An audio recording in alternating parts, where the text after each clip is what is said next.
Sir கேட்குதுங்களா? Sir, எல்லாம் வல்ல இறையின் பொற்பாதங்களை மனமொழி மெய்யால் போற்றி பணிகிறேன். ஆதிபகவன் புலனவழி ஆய்வுக்குழுவின் நிறுவனர் திருவாளர் மகராசன் விஜயகுமார் அவர்கள், மற்ற நிர்வாகிகள், மேலும் ஜூம் ஊடகத்தின் வழியே இணைந்திருக்கும் அறிஞர்கள் மற்றும் பார்வையாளர்கள் அனைவருக்கும் எனது பணிவான வணக்கங்கள். துவக்கத்திலே இந்த குழந்தை லோகேஷ் இன்றைய கடவுள் வாழ்த்தினை வாழ்த்து பாடியது மிகவும் அருமையாக இருந்தது. பாராட்டுகள்.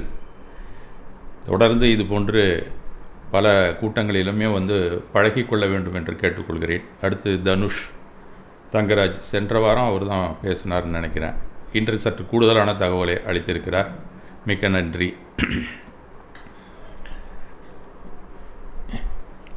நம்ம உரையை துவக்கலாம் என்று நினைக்கிறேன்.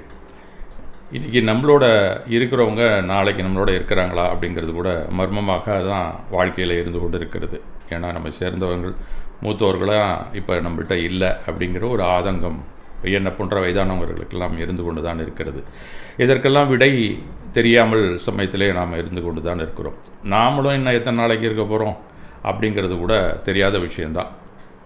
அதனால் வாழ்க்கை எப்படி புறச்சூழலை புரட்டி போட்டால் நம்முடைய வாழ்நாளை வாழ்ந்து தானே ஆக வேண்டும். நாம் அது வாழ்ந்து தீர்த்தாகணும் அப்படிங்கிற ஒரு கட்டாயம் நமக்கு இருக்கிறது. அதனால் அது ஆணாக இருந்தாலும் பெண்ணாக இருந்தாலும் அந்த மோசமான நொடிப்பொழுது எப்படி இருக்கும் என்றால் நாம் நிற்கிற பூமியை பிளக்கிறது மாதிரி தான் இருக்கும். இருந்தாலும் நாம் சுதாரித்து சமாளித்து தனியாக வாழ்க்கையை வாழ்கிற திறமை இருக்கிறதே, அதுதான் மிக தைரியசாலியான ஒரு ஆணாகவோ பெண்ணாகவோ ஒருத்தரை மாற்றுகிறது அப்படிங்கிறது தான் உண்மை நிலை. வாழ்க்கை நம்மளை எங்கேயாவது கொண்டு போய் சேர்க்கும். சில நேரம் புதரில் சேர்க்கும், சில நேரம் பூஞ்சோலையிலே சேர்க்கும். எங்கே சேர்த்தாலும் தனியாக வாழ்க்கையை சமாளிக்க முடியுமாங்கிறது நமக்கு தெரிஞ்சு தானே ஆகணும். அந்த சமயத்தில் நம்ம இடிஞ்சு வீழ்ந்து விடுவோமோ அப்படிங்கிறதும், இல்லை சந்தோஷத்தில் திளைத்து நம்ம நிரந்தரமாக இருந்து விடுவோமோ அப்படிங்கிறதும் கூட நிலைத்து இருப்பதே இல்லை. அதனால் இருக்கும்போதே நாம் சில விஷயங்களை புரிந்து கொண்டு சுயமாக தெரிந்து கொண்டு வாழ கற்றுக்கொள்ள வேண்டும் அப்படிங்கிறது தான் என் வாழ்வில் நான் கற்றுக்கொண்ட பாடம். அதுபோன்ற ஒரு மனப்பக்குவத்தில் வாழ எனக்கு பல ஆண்டுகள் பிடித்தது. அப்போது புரிந்ததில் சிலவற்றை வழங்கினால் உங்கள் வாழ்வு இன்றிலிருந்தே சிறக்கும் என்ற நம்பிக்கையில் தான் நான் இந்த உரையை உங்கள் முன் அளிக்க முன் வந்தேன் என்று நான் சொல்லிக்கொள்ள ஆசைப்படுகிறேன். இன்னும் சொல்லப்போனால் எனக்கு பிடித்த கவிதை ஒன்று கூட இருக்கிறது. ஏன்னா இது இலக்கிய மண்டலமாக இருக்கிறதுனால அதை சொல்லிக்கொள்ள விழைகிறேன். விழையும் பொருள் எதுவும் தானாக வீடு வந்து நுழையும் என கருதும் நோக்குடையேன் அல்லேன்.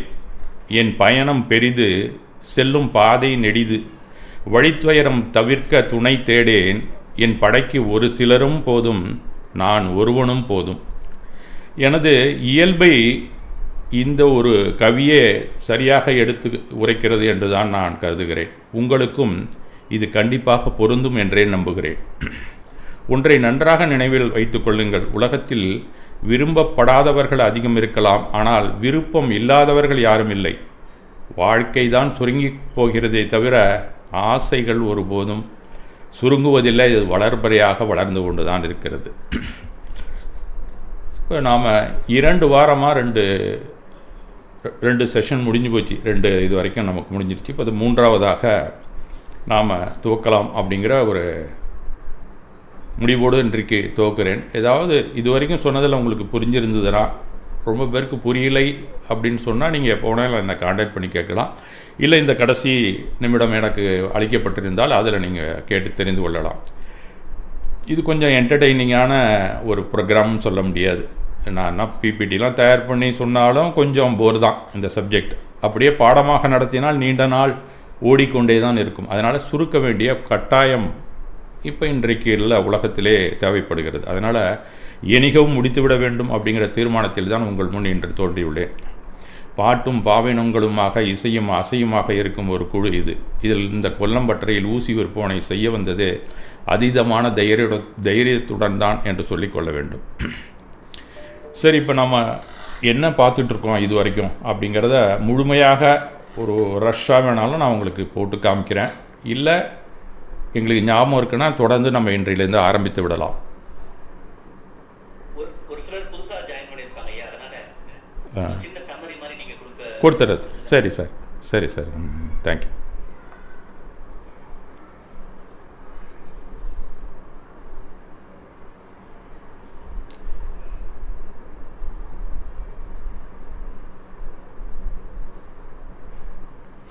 ஊழும் உள்ளமும் அப்படிங்கிறது ஃபஸ்ட்டு டேயில் அதோடைய இலக்கணம் என்ன, எதுக்காக நாம் பேசுகிறோம் அப்படிங்கிறத நான் சொல்லியிருந்தேன். நம்ம உணர்வுகளையோட வலுவாக அமையும்படி மனதை நாம் பயிற்றுவிக்க வேண்டும், இல்லையெனில் நாமே நம்மை இழந்து விடுவோம் அப்படிங்கிறது தான் முக்கியமான சாரம். என்னுடைய பேச்சுக்களின் சாரம் இதுதான் அப்படின்னு நம்ம அன்றைக்கு பார்த்தோம். இதில் பார்ட் 1 அப்படிங்கிறது முதல் நாள் நமக்கு நடந்தது. அதை சுருக்கமாக உங்களுக்கு காட்டிக்கிட்டே வந்துடுறேன் நான். ஊழ் அப்படிங்கிற அந்த தலைப்பிற்கு என்ன அர்த்தம் அப்படிங்கிறத பழவினை, மொத்த இருப்பு வினைன்னு பார்த்தோம். நுகர்வினை, இப்பிறவிக்கான வினை அப்படின்னு சொல்லி பார்த்தோம். ஏறுவினை, இப்பிறவியில் ஈட்டிய வினை அப்படின்னு பார்த்தோம். மொத்தம் 3 வகையிலே இருக்கிறது. இது கூட்டு கழித்து எப்போ பார்த்தாலும் மொத்த இருப்பு நம்ம பார்த்து கொண்டே தான் இருப்போம் அப்படிங்கிறது தான் எல்லா ஞானியரின் கூற்றும். இது ஊழ்வினைன்னு சொல்கிறாங்களோ கர்மான்னு சொல்கிறாங்களோ பொதுவான கருத்து. இது யாரோ ஒருத்தங்க சொன்னாங்க அப்படிங்கிறது இல்லை. இந்த கர்மாங்கிற டாபிக் உள்ளே போனீங்கன்னா இந்த 3ம் இல்லாமல் இருக்காது. ஒவ்வொருத்தவங்க ஒரு பேர் வச்சுருப்பாங்க, அவ்வளோதான். அதில் புண்ணிய பாவம் அப்படின்னு 2 விஷயம் இருக்குது. அது இலக்கியத்திலே ஆகூழ் நல்லூழ் அப்படின்னு கூட சொல்லுவாங்க. அதே போகூழ் தீயூழ் அப்படின்னும் சொல்லப்படுகிறது. அது பாவ வினை அப்படின்னு நம்ம அன்றைக்கு பார்த்தோம். ஜென்ரலாக இந்த வினை, விதி, எண்முறை, தெய்வம் அப்படிங்கிற சொற்கள்லாம் இலக்கியத்திலே ஊழையே சுட்டுகின்றன அப்படிங்கிறத நாம் சுருக்கமாகவே பார்த்து விட்டோம் என்று தான் நான் கருதுகிறேன்.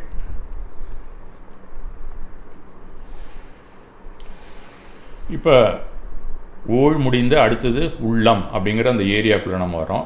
ஊழ் உருவாக காரணம் இந்த உள்ளம் என பல இந்திய தத்துவங்களும் தமிழ் மெய்யியலும் உரைக்கின்றன. இதுதான் அந்த கர்மா அப்படிங்கிற ஏரியாவுக்கான மொத்த குத்தகையும் எடுத்துக்கொண்டிருக்கிறது அப்படிங்கிறது நம்ம சுருக்கமாக பார்த்து கொண்டு வருகிறோம். இது எல்லாருமே இந்த ஒரு கருத்தை தான் வலுவாக சொல்லுகிறார்கள். இதில் ஆன்மா அப்படிங்கிற என்டைட்டியை தனியாக சொன்னாலும் இல்லைன்னு சொன்னாலும் இது எல்லாரும் ஒற்றுக்கொள்ளப்பட்ட ஒரு பொதுவான கருத்து. ஊழுக்கு காரணம் இந்த உள்ளம்தான் அப்படிங்கிறது. இப்போ இந்த உள்ளம் அப்படிங்கிறது அந்த கரணம் அப்படின்னு குறிக்கப்படுகிறது. அது குறிப்பது மனதுடன் தொடர்புடைய உள் உறுப்புகளை அல்லது உள செயல்பாடுகளை, அதாவது மனம், புத்தி, சித்தம், அகங்காரம் அப்படிங்கிற 4 இயக்கங்கள் இருக்கின்றன. அதெல்லாம் பொறிகள் இல்லை, மனம்ங்கிறதான் பொறி. அதுதான் உள்ளம் அப்படின்னு நம்ம தமிழில் சொல்கிறோம். அதில் ஒரு பகுதி இயக்க நிலையில் இருக்கிறதுக்கும் மனம்னே பேர் வச்சுருக்காங்க. அதனால் பெரும்பாலும் மனம் அப்படின்னு சொன்னால் இயக்க நிலையிலே பேசுகிறார்களா அப்படின்னு நம்ம தெரிஞ்சுக்கணும். ஓவராலாக இருக்கக்கூடிய மனதை நாம் எடுத்துக்கொள்வது தவறு. அந்த இடத்துல நாம் பெரும்பாலும் தவறி விடுவோம். அதை நன்றாக நம்ம படிக்கும்போது தெரிந்து கொள்ள வேண்டும். யார் உரையாற்றினாலும் இந்த ஆசோலேஷனாக இருக்கக்கூடியதை சொல்லிக்கொண்டே இருப்பார்கள். எப்போவுமே தீர்வு அப்படின்னு சொன்னால் இந்த இயக்க நிலை மனத்துக்கு தான். இருப்பு நிலையில் இருக்கக்கூடிய மனம் அப்படிங்கிறது சித்தம் தான் ஆக்சுவலாக.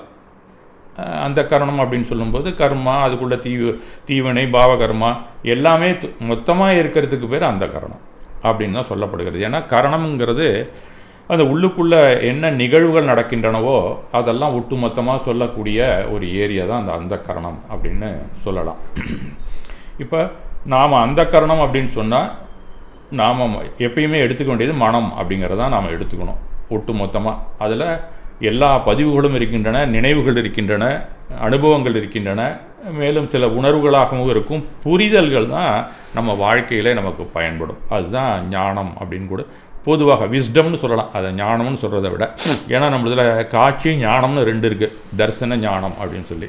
அதனால் அது விஸ்டம் அப்படின்னு பூரணமான ஒரு ஞானம் அப்படின்னு நம்ம வைத்துக்கொள்ளலாம். இதுதான் எந்த மதத்தில் நீங்கள் எடுத்துக்கிட்டீங்கனாலும் பொதுவான கருத்தாக இருக்கும். அது எக்ஸ்பெஷலி நம்மளுடைய சமண தத்துவத்தில் எடுத்துக்கொண்டால் அந்த கரணத்தில் 10 விதமான செயல்கள் நடக்கின்றன, நிகழ்வுகள் அந்த மனசுக்குள்ளே நடந்து கொண்டு இருக்கிறது இயக்கமாக அப்படின்னு தான் சொல்லப்படுகிறது. அந்த கரணத்துக்குள்ளே உணர்வு, உணர்ச்சி அப்படிங்கிறது ஒரு சின்ன வித்தியாசம் நமக்கு இருக்குது. உணர்வுன்னா மொத்தமாக என்னென்ன உள்ள ஸ்டோர் ஆகியிருக்கோ அதெல்லாம் உணர்வு வடிவில் தான் இருக்குது. ஏன்னா எதுவாக இருந்தாலும் நாம் உணர்தல் அப்படிங்கிற அடிப்படையில் தான் நாம் எல்லாத்தையுமே தெரிந்து கொண்டு வருகிறோம். அந்த உணர்வுகள் அப்படிங்கிறத. இது ஐம்புலன்கள் வழியாக உள்ளே போகிறது உணர்வு தான். அதே மாதிரி உள்ளேருந்தும் வெளியிலையும் வரும் உணர்வாக.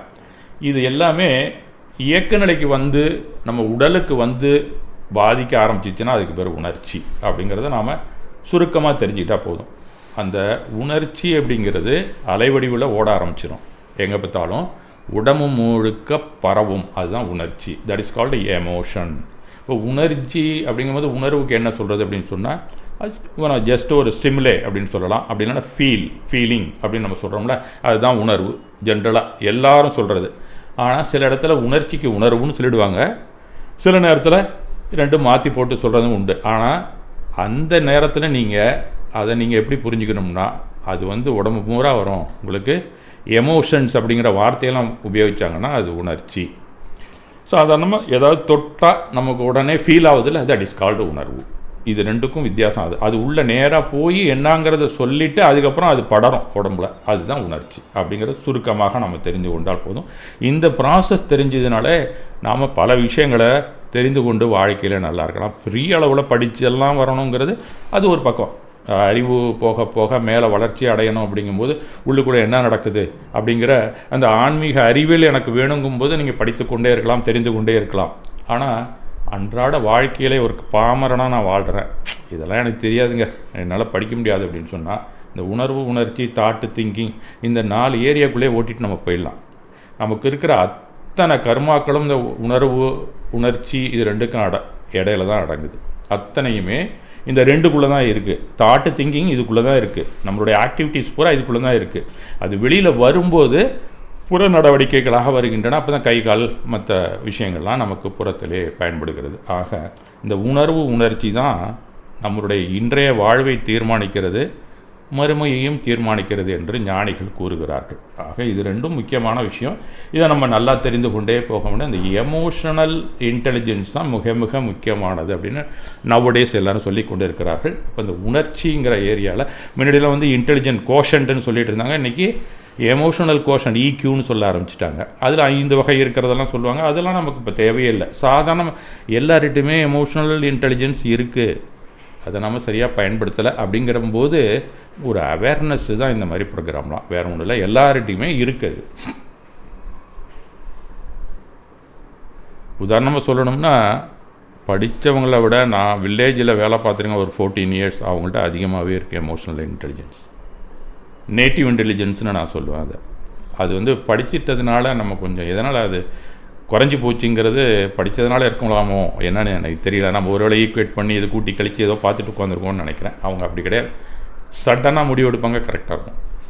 அடுத்தது மனோலயம், மனோநாசம். இது வந்து ஒரு டெர்மினாலஜி. அதில் இதெல்லாம் நான் இது வரைக்கும் சொல்லிட்டு வந்ததில் இது சமஸ்கிருதம். ஆக்சுவலாக இதை தமிழாக்கம் பண்ணாலும் இப்படியே சொல்லுங்கள், இங்கிலீஷில் போனாலும் மனோலயம், மனோநாசம் தெரிஞ்சுக்கிறது தான் நல்லது.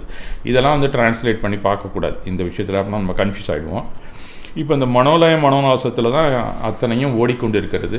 அந்த மனோலயம் அப்படிங்கிறது தான் உள்ளுக்குள்ளே இருக்கிற அத்தனை பதிவுகளுக்கும் காரணம்.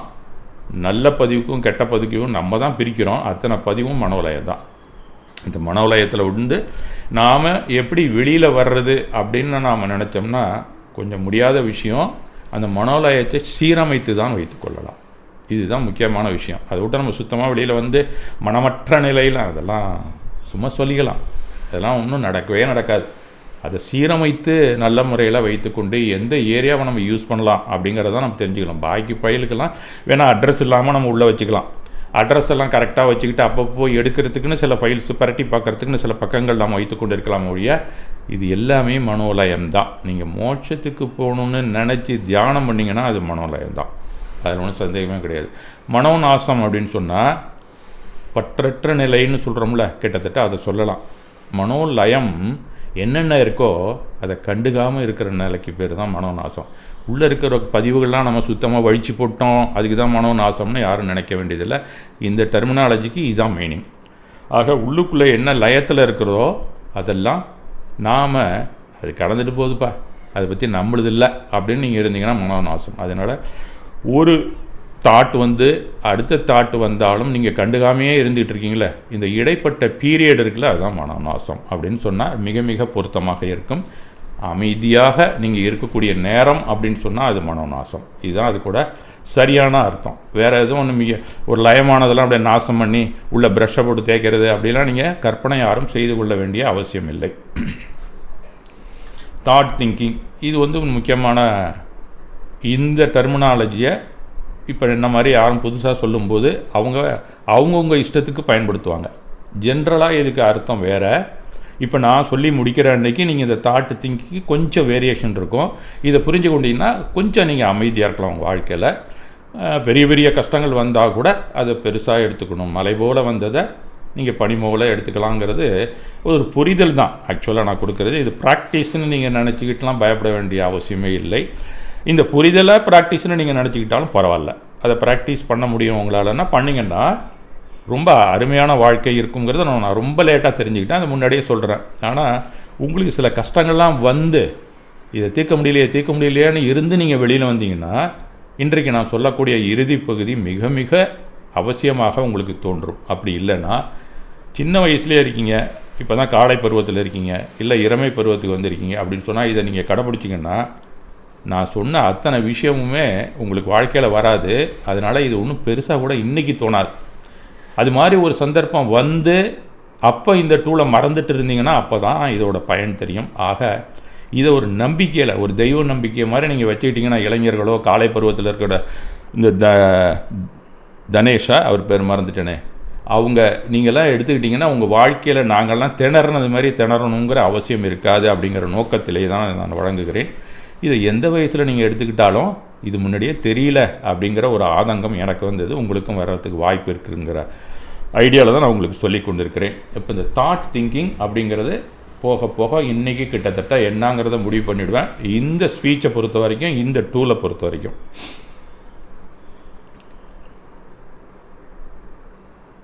இதில் நம்ம எந்த முடிவு எடுத்தாலும் ஆன்மா எடுக்குதா உடல் எடுக்குதா அப்படிங்கிற ஒரு சந்தேகங்கள் இருந்து கொண்டே இருக்கும். இதில் எக்ஸ்பெஷலி நீங்கள் ஞானம் சுமத்தப்பட்ட புக்கெல்லாம் படிச்சிங்கன்னா எது அத்தாரிட்டின்னா ஆன்மா தான் இல்லை மனம் தான் அப்படிங்கிற ஒரு கன்ஃபியூஷன் இருந்துக்கிட்டே இருக்கும். இந்த ஸ்பீச்சை பொறுத்த வரைக்கும் நீங்கள் எடுத்துக்கொள்ள வேண்டியது டெசிஷன் மேக்கர் யாருங்கிறது தான். இங்கே ஆன்மாவா மனமாங்கிறதெல்லாம் கிடையாது. டெசிஷன் மேக்கர் நம்ம வாழ்க்கைக்கு எது முக்கிய முடிவுகள் இருக்கின்றனவோ, முன்முடிவாக இருந்தாலும் அது உங்கள் கைகூடிச்சுன்னா கடைசியில் லட்சியமோ ஏதோ ஒன்று சாதனையாக இருந்தாலும் அது மனம்தான் அப்படிங்கிற முடிவோடு தான் இந்த டெலிவரி என்னுடைய ப்ரெசன்டேஷனே ஃபுல்லாக ஓடிக்கொண்டிருக்கிறது. இதுதான் உண்மை நிலைங்கிறத நான் நம்புகிறேன். ஆன்மா அப்படிங்கிறது சும்மா ஒரு பார்வையோடு சரி, அது என்ன நடக்குதுன்னு பார்த்து கொண்டு இருக்கோம். அடி ஒத்த வாங்கிறது எல்லாமே மனமும் உடலும் தான். மனம் கூட வாங்கிறதுல உடம்பு தான். அதனால் அத்தாரிட்டின்னு பார்த்தா மனம்தான். அதுதான் ஊழை வெளியேற்றுவதற்கும் காரணம், ஊழை உள்ளே அழைத்து கொள்வதற்கும் காரணம். ஆக இதுதான் decision maker for all karmas, all activities, all emotions, all actions, all reactions. Especially வெளியிலேருந்து நம்மளை அடிக்கிறான்ல கவுண்டர் ஆக்ஷன், அதுக்கும் இதுதான் டெசிஷன் மேக்கர் அப்படிங்கிறது நீங்கள் தெரிந்து கொள்ளலாம். இதுதான் இத்தனை நாள் நம்ம படித்த கிட்டத்தட்ட ஓடினது. இந்த மூவகை செயலுக்கும் அப்படின்னு போட்டிருக்கிறது என்னென்னா எண்ணம் சொல் செயல். இது என்னென்னா நம்ம திங்க் பண்ணி புறத்திலே நாம் என்ன செயலாற்ற வேண்டும் அப்படின்னு நம்ம முடிவு பண்ணி ஒரு முன்முடிவு எடுக்கிறோம்ல, அது ஒரு தாட். அந்த தாட்டை தான் நம்ம எண்ணம்னு சொல்கிறோம். கர்மாவுக்கு நாம் முடிவு பண்ணது உள்ளுக்குள்ளே இருக்கிறது இல்லை. உள்ளுக்குள்ளே என்ன நடந்தாலும் அந்த தாட்டு வேற. புறத்திலே செயல்பட நாம் என்ன எடுக்கிறோமோ, முடிவு எடுத்து ஒரு எண்ணத்தை கொண்டு நிர்ணயம் செய்து, அதுக்கு பேர் தீர்மானம். அந்த தீர்மானமாக இருக்கக்கூடிய தாட்டை தான் முதல் கர்மா. அதுதான். அதை நீங்கள் செயல்படுத்தினாலும் செயல்படுத்தாட்டினாலும் அந்த தீர்மானம் அப்படிங்கிறது தான் உங்களுக்கு கர்மாவுக்கான அத்தாரிட்டி. அந்த அத்தாரிட்டி வெளியில் வந்தால் ஒன்று பேச்சாக வரும், இல்லைன்னா கை காலால் ஆக்ஷனில் வரும். இந்த பின்னாடி இருக்கக்கூடிய அந்த முன்முடிவை எடுக்கக்கூடிய அந்த தாட்டு தான் நாம் ரொம்ப டேஞ்சரஸ், இல்லைன்னா ரொம்ப நல்லது. இது ரெண்டுமே தர்மம் பக்கத்துலேயும் இருக்கும், அதர்ம பக்கத்துலேயும் இருக்கும். இதுதான் உங்களுடைய விதியை முடிவு செய்கிறது, விதியை கழிக்கிறது. எல்லாத்துக்குமே காரணம் இந்த மூவகை தான். இதை குப்தி அப்படின்னு கூட சொல்லுவாங்க. அந்த மூவகை செயலுக்குமே அதிபதி இந்த மனம்தான் அப்படிங்கிறது எல்லா ஞானியரின் கூற்று. என்னென்னா இந்த உள்ளே நடக்கிற ப்ராசஸை நான் கொஞ்சம் கரெக்டாக உங்களுக்கு சொல்கிறேன். ஜென்ரலாக அவங்க சொல்லிட்டு போயிடுவாங்க, மனோகுப்தி, காயகுப்தி, இந்த மாதிரி வசனகுப்தி அப்படின்னு சொல்லிடுவாங்க. ஆனால் இந்த மனோகுப்தி அப்படிங்கிற ஏரியாவை உள்ளுக்குள்ளே இருக்கக்கூடிய இந்த கஷாயமோ காமக்ரோத லோபம் மதம் ஆச்சரியம் அப்படின்னு சொல்லக்கூடிய தீய உணர்வுகளையும் நம்ம சேர்த்து பார்க்கக்கூடாது. புறத்தில் செயலாற்ற என்ன வருகிறதோ அதுதான் மனோகுப்தி அப்படிங்கிறத நான் உங்களுக்கு சொல்கிறேன். இது எனக்கு ரொம்ப நாளாக புரியல, அந்த ஏரியா வந்தோன்னு தான் புரிஞ்சு. அதனால் உள்ளே இருக்கிறதுக்கெலாம் நான் ரொம்ப யோசிக்க வேண்டிய அவசியமே இல்லை. ஏன்னா எல்லார்கிட்டையும் தீய உணர்வு இருக்குது, நல்ல உணர்வும் இருக்கின்றன. ரெண்டுமே சமமாக மதிக்கக்கூடிய நிலையும் எல்லாரிடமே இருக்கின்றன. இதில் புறத்திலே செயலாற்றும் போது என்ன வருகிறதோ அதுதான் பாவ புண்ணியமாக நம் வாழ்க்கையை தீர்மானிக்கிறது. அதுதான் மூவகைக்கும் அதிபதி யாருன்னு கேட்டால் மனம்தான். அதுதான் decision maker for day to day activities and also karma அப்படிங்கிறத நீங்கள் நினைவில் வைத்து கொண்டால் போதும். இப்போ இந்த 2 விஷயமும் முடிஞ்சு போச்சு.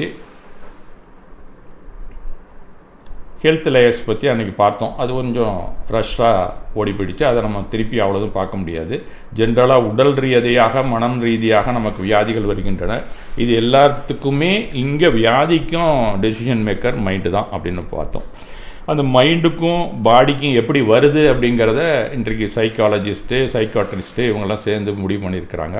அதில் அந்த மருத்துவ ரீதியாக பார்க்கும்போது மைண்டு என்ன நினைக்குதோ அதில் டிப்ரெஷன் வந்தாலும் சரி, ஒரு ஸ்ட்ரெஸ்ஸு, ஒரு டென்ஷன், இதெல்லாம் வந்துன்னா கார்டிசால் அப்படின்னு ஒரு ஹார்மோன்ஸ் ஜென்ரலாக சுரக்கும். அது டோப்பமைனாக இருக்கலாம், என்டார்ஃபினாக இருக்கலாம். நீங்கள் எல்லாம் படிச்சிருப்பீங்க, ஆக்சிடோசைன் அப்படின்னு ஒன்று இருக்குது. இதெல்லாம் வந்து நம்மளுடைய ஹார்மோன்ஸ். அந்த ஹார்மோன்ஸு தான் அந்த கெமிக்கல், அதாவது நியூரோ டிரான்ஸ்மிட்டரில் ஓடி போய் நம்ம பாடியை அஃபெக்ட் பண்ணுது. இதெல்லாமே உணர்ச்சிகள் சம்மந்தப்பட்டது, உணர்வு சம்மந்தப்பட்டது அல்ல. அதை நன்றாக நினைவு வைத்துக் கொள்ளுங்கள்.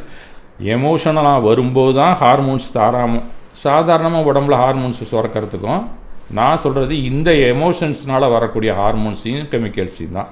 ஆக எமோஷன்ஸ் ஆக்ஷனுக்கு நமக்கு தேவை தான், எமோஷன்ஸுக்கு தான் தேவையில்லை இந்த ஹார்மோன்ஸ் கெமிக்கல்ஸ் சுரக்கிறதுங்கிறது தான்.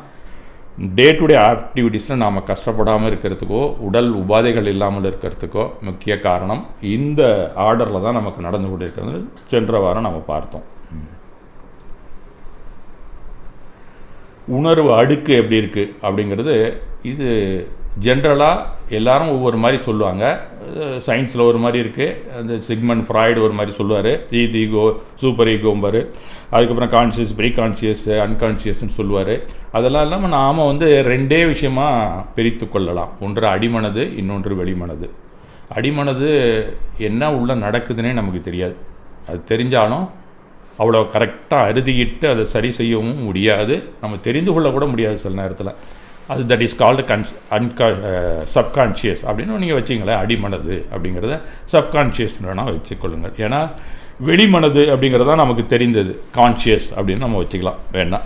இந்த கான்ஷியஸ், இப்போ நீங்கள் வந்து கார் டிரைவ் பண்ண தெரிஞ்சதுன்னா, ஒரு பைக்கில் போகிறீங்க, உங்கள் மனைவியோ இல்லை உங்களை வேண்டப்பட்டவங்க யாராவது உட்கார வச்சுருக்கீங்க காரில் அப்படின்னு சொன்னால் பேசிக்கிட்டே இருப்பீங்க. ஆனால் அதே சமயத்தில் டிரைவ் பண்ணிகிட்டு இருப்பீங்க. இந்த டிரைவ் பண்ணுறதுக்காக நீங்கள் எந்த ஒரு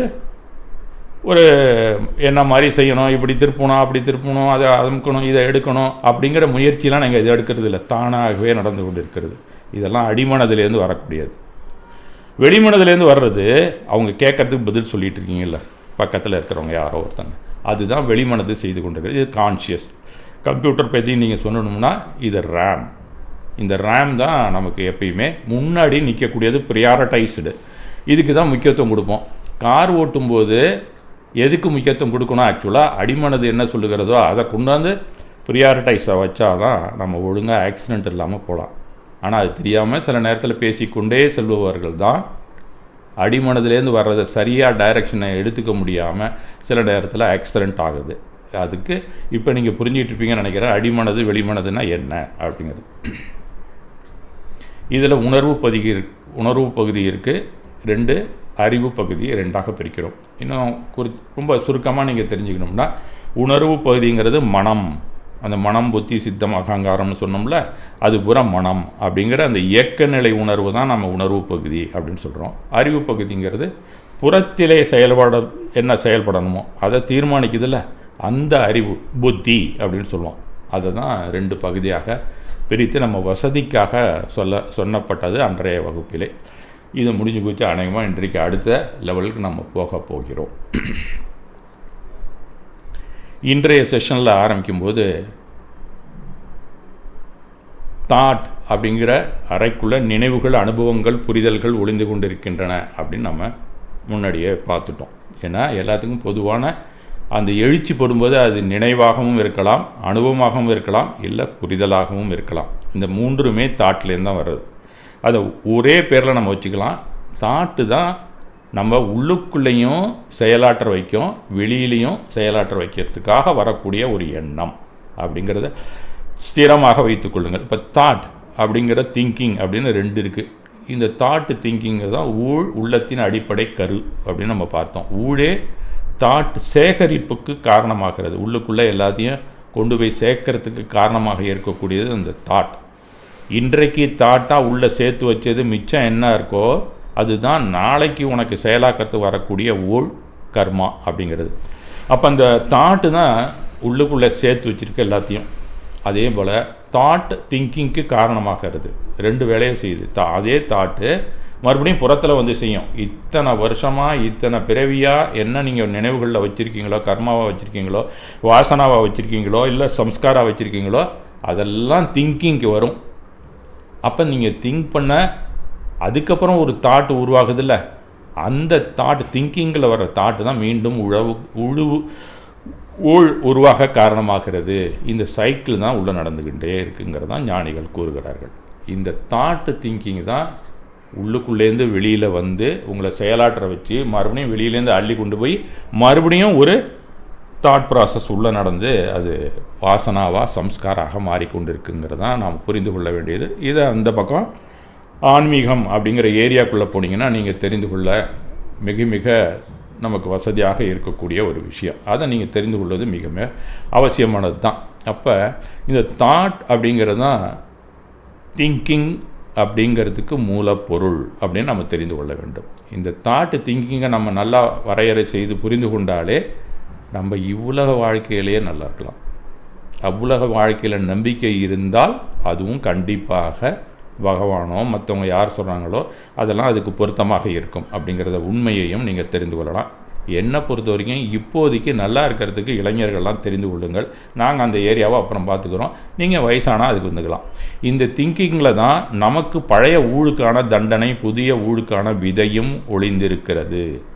ஆக திங்க் பண்ணுறதை ரொம்ப கரெக்டாக இருக்கணும். பாட்டுக்கு சும்மா தான் இருக்கும். திங்கிங் பண்ணுறது ஊழுக்கு தண்டனையாக கொடுக்குமா, புதிய ஊழுக்கு விதையாக ஒளிஞ்சிருக்குமா அப்படிங்கிறது திங்கிங் லெவலில் தான் இருக்குது. ஆக எதையுமே சிந்திக்கும்போது நியாய தர்மத்தின் வழியில் சிந்திக்க வேண்டும்ங்கிறது தான் எல்லா ஞானியரும் கூறுகிறார்கள். சைக்காலஜி படித்தாலும், சைக்காட்ரிஸ்ட் படித்தாலும், சிக்மண்ட் ஃப்ராய்டாக இருந்தாலும் இதை தான் சொல்கிறாரு. அதாவது அவங்க சொல்கிறது ஊழு அந்த ஏரியா நியாய தர்மத்தை கூட சொல்லலை. அறிவியல் அறிஞர்கள்லாம் நீ எந்த நாட்டில் இருக்கியோ அங்கே என்ன சட்டம் ஒழுங்கு இருக்கோ அதன்படி திங்க் பண்ணி செயலாற்று. அப்போ உனக்கு தண்டனை கிடைக்குமா இல்லை வெகுமதி கிடைக்குமா? அதே அந்த பக்கம் நீங்கள் தர்மம், அறம் அப்படின்னு சொல்லக்கூடிய அளவில் இருந்தீங்கன்னா கண்டிப்பாக அது எல்லா நாட்டுக்குமே பொருந்தக்கூடிய ஒரு சட்டம் ஒழுங்கு. எந்த தர்மமாக இருந்தாலும் எந்த அறமாக இருந்தாலும் பொதுவானது. அது இயற்கை விதி.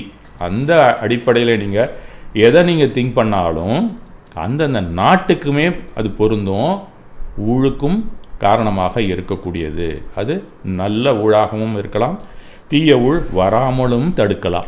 ஆக இந்த திங்கிங் ப்ராசஸில் மிக மிக சரியாக இருக்கணும். அதனால் திங்கிங் பண்ணும்போது மிக கவனமாக இருக்க வேண்டுங்கிறது தான் இந்த ஊழ் அப்படிங்கிற ஏரியாவிலையும் இந்த புற வாழ்க்கையில் நம் செயல்பாட்டுக்கும் மிக மிக மிக அவசியமானதுன்னு நம்ம தெரிந்து கொண்டு அதன்படி நம்ம எதிர்காலத்தில் நாளையிலேருந்து அடுத்த கணத்திலேருந்து நம்ம வாழ்ந்தாப்புனா ரொம்ப நல்லது. இது வரைக்கும் நம்ம டெர்மினாலஜி, அதற்கான இயக்கம், நிகழ்வுகள் போன்றவற்றை பார்த்தோம். இன்றைக்கு கொஞ்சம் ப்ராக்டிக்கலாக வந்தால் நல்லது அப்படின்னு சார்ட்டையும் சொல்லியிருந்தேன். அந்த அடிப்படையில் இன்றைக்கு நாம் பார்க்குறது ஈஸியாக இருக்கும்னு நான் நினைக்கிறேன் உங்களுக்கு. ஏன்னா இது வந்து இன்பர்சன் கிளாஸ். நேராக உட்காந்துருந்தீங்கன்னா இன்னும் கொஞ்சம் நல்லாவே நம்ம இன்றைய வகுப்பை நன்றாக சொல்லிக் கொடுக்கலாம். இருந்தாலும் முயற்சி தான் அது. உங்களுக்கு புரியிருந்துன்னா இன்றைக்கி தெரிஞ்சிங்க, புரியலைன்னா நம்ம மறுபடியும் இன்னொரு நாளைக்கு ஒரு ரீஃப்ரெஷிங் போடலாம். இல்லைனா நீங்கள் ஃபோன் பண்ணால் கூட நான் சொல்கிறேன். சரி, இந்த ஊழ் அப்படிங்கிறதுக்கு இந்த தாட் மிக மிக முக்கிய பங்கு வகிக்கிறது அப்படின்னு பார்த்தோம். இந்த தாட் எப்படிங்க உருவாகுது அதை நம்ம தெரிஞ்சுக்கணும்ல. உள்ளுக்குள்ளே இந்த தாட் எப்படி உருவாகிறது அப்படின்னு சொன்னால் புற சூழ்நிலையை நாம் பார்க்கும்போது சில விஷயங்கள் நம்ம அகத்தை தூண்டிவிடும். எது வழியாக தூண்டும்? ஐம்புலன்கள் இருக்கின்றன. ஐம்பொறிகளுக்கு உள்ள ஒரு சென்சர் யூனிட் மாதிரி உள்ளே இருக்குது. அது வாங்கி உள்ள சிக்னல் அனுப்புது. இந்த புற சூழ்நிலையை அதுக்கு தான் நம்ம அகத்தை தூண்டி விடக்கூடியதுக்காக ஒரு விஷயம் இருக்குல்ல, அதுக்கு பேர் தான் அந்த தாட்டுக்கு ஒரு கீவேர்டு தேவை. அது அதன் சம்பந்தமான ரிலவெண்ட்டான சிந்தனைகளை தொடர்ச்சியாக திரையிலே ஓட்டி கொண்டிருக்கும். அது அந்த உள்ளுக்குள்ளே இருக்கக்கூடிய மனத்திரைன்னு சொல்கிறதா இல்லை ஆன்மத்திரைன்னு எப்படி வேணாலும் நீங்கள் வச்சிங்க, அதை உள்ளுக்குள்ளே காட்சிப்படுத்தும். அந்த மாதிரி காட்சிகள் வருதில்ல, முத வர்ற காட்சிக்கு பேர் தாட்.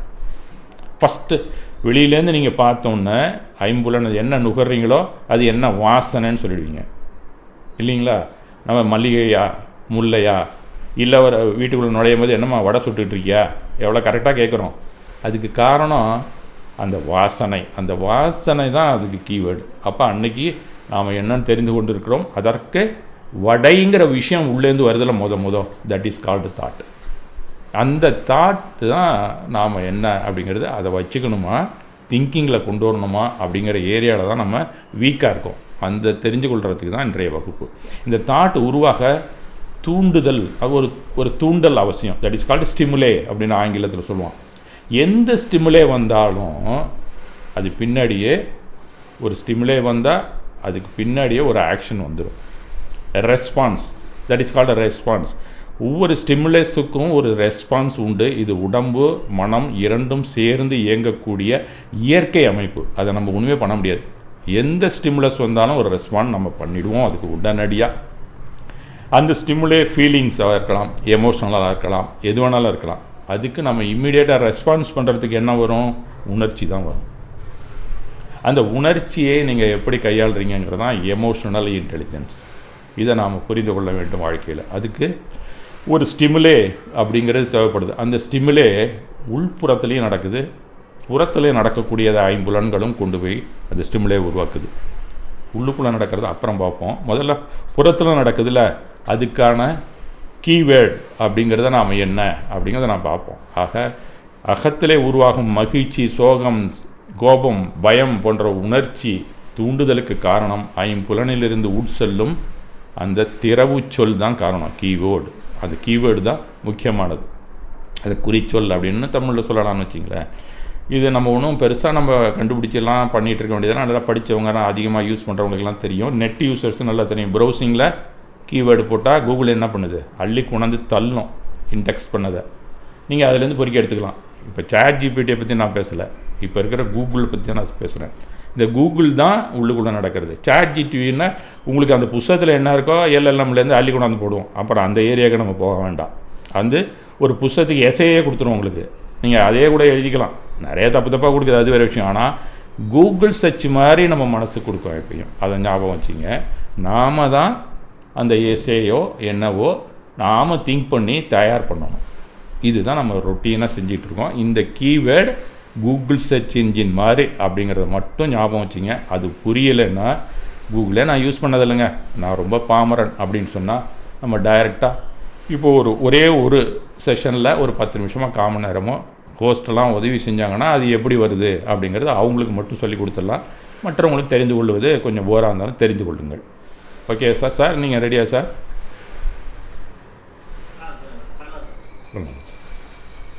நான் ஒரு வேர்டு சொல்லுவேன்.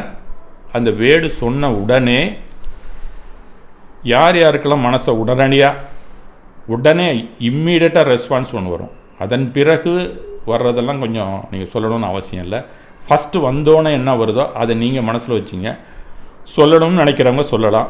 ஹேண்ட் ரைஸ் பண்ணிவிட்டு சொன்னீங்கன்னா அது தாட்டா என்னங்கிறத நான் கரெக்டாக சொல்லுவேன். நீங்களுமே அது தெரிஞ்சுக்கலாம். ஏன்னா இந்த மாதிரி ஒரு ப்ராக்டிக்கல் இருந்தால் தான் எது தாட்டுன்னே நமக்கு தெரியும்.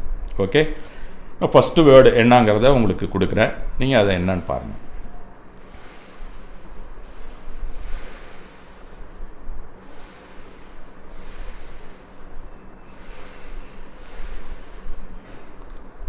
இப்போ நான் கொடுத்துருக்கிறது என்ன வேர்டு அப்படிங்கிறத நீங்கள் படிச்சிருக்கீங்களா, புரியுதுங்களா? இல்லைனா நான் சொல்கிறேன் சீதாமூர் அப்படின்னு கொடுத்துருக்கேன். உங்களுக்கெல்லாம் என்ன தோணுது? உடனே வந்தது தான் சொல்லணும் என்கிட்ட. அதை நீங்கள் நேரடியாகவும் சொல்லலாம், இல்லை இதில் கொடுத்தீங்கனாலும் பரவாயில்ல. எனக்கு நேரடியாக சொன்னால் பரவாயில்ல. ஏன்னா எல்லாத்தையும் ஒரே நேரத்தில் பார்க்கக்கூடிய அளவுக்கு இப்போ வயசாகிடுச்சு. ஐயா பறவையும் பரிதாபமும் தான் ஞாபகம். சரி சார், அடுத்தது. Okay,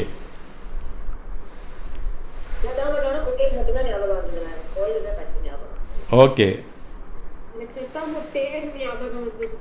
okay.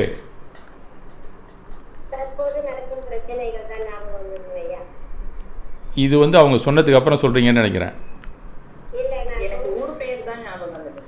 ஓகே, அது மாதிரி ஃபஸ்ட்டு வர்றது மட்டும் தாட்.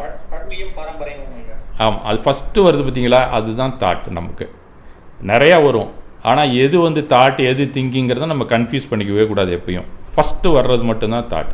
அதுக்கப்புறம் வர்றதெல்லாம் நாம் அதை ப்ராசஸ் பண்ணி எடுத்து சொல்கிறது. இப்போ எடுத்துக்கிட்டிங்கன்னா சீதாமூர்னு சொன்னால் கோயில் வரும், மடம் அப்படிங்கிறது ஜென்ரலாக ஜனகாஞ்சி மடம் அப்படின்னு வரலாம். அது அப்புறம் பார்சுநாதர் ஜினாலயம் அது வரலாம்.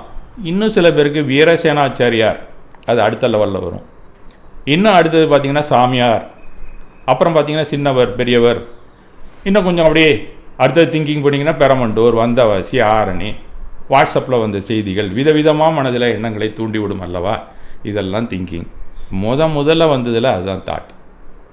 இந்த மாதிரி ஒவ்வொருத்தருக்கும் மனசில் முதல்ல வர்றதெல்லாம் தாட் அப்படிங்கிறத நீங்கள் புரிந்து கொள்ள வேண்டும். அப்படிங்கிறதுக்கு தான் ஒரு சின்ன டெஸ்ட், அவ்வளோதான். இப்போ அதுக்கப்புறம் நிறையா உங்களுக்கு வரும்.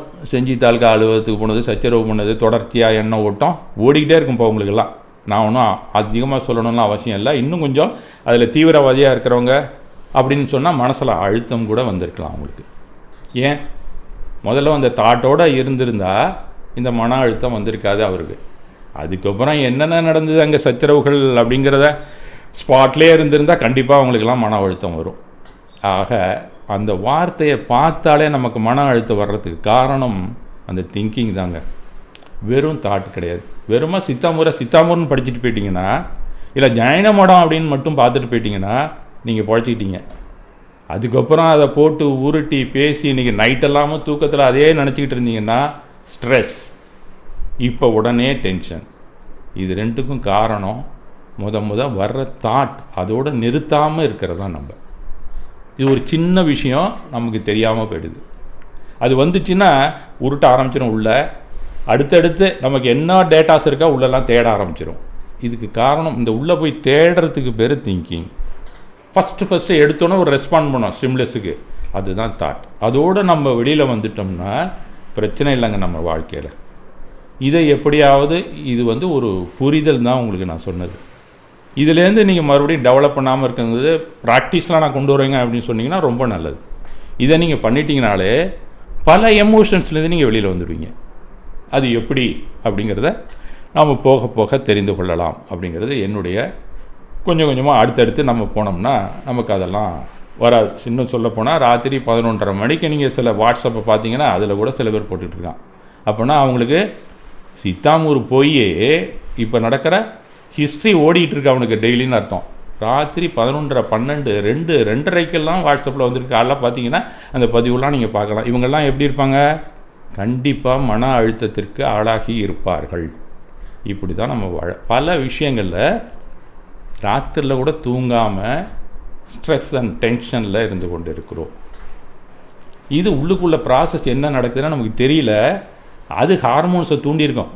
அந்த டோப்பமைன் கொஞ்சமாக போயிருக்கான் அவனுக்கு. அவன் வந்து ஆக்சிடோசின் மாறி இருக்கும், அவனுக்கு என்டார்ஃபின் மாறி இருக்கும், கார்டிசால் எக்கச்சக்கமாக போயிருக்கும். காலையில் வாக்கிங் போகலைன்னா கார்டிசால் இன்னும் கூட போயிடும்.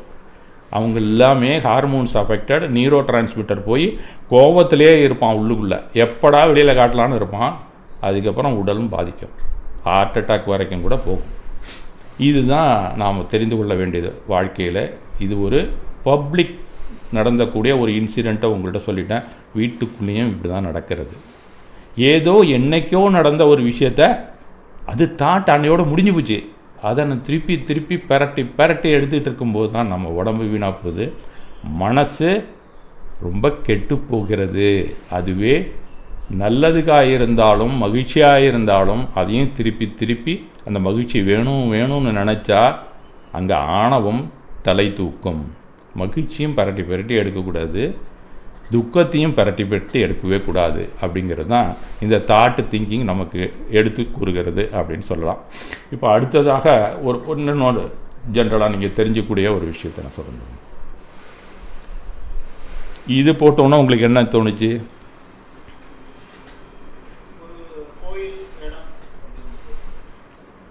சொல்லுங்கள் சார். வேறு யாருக்கும்? Hello, okay sir. In addition to that யாருக்கு வேறு எதுவும்?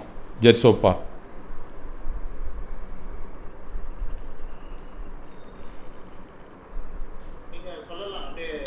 ஓ சொல்லுங்களேன். ஓகே, அவ்வளோ, வெரி குட். அப்புறம் okay okay, very good.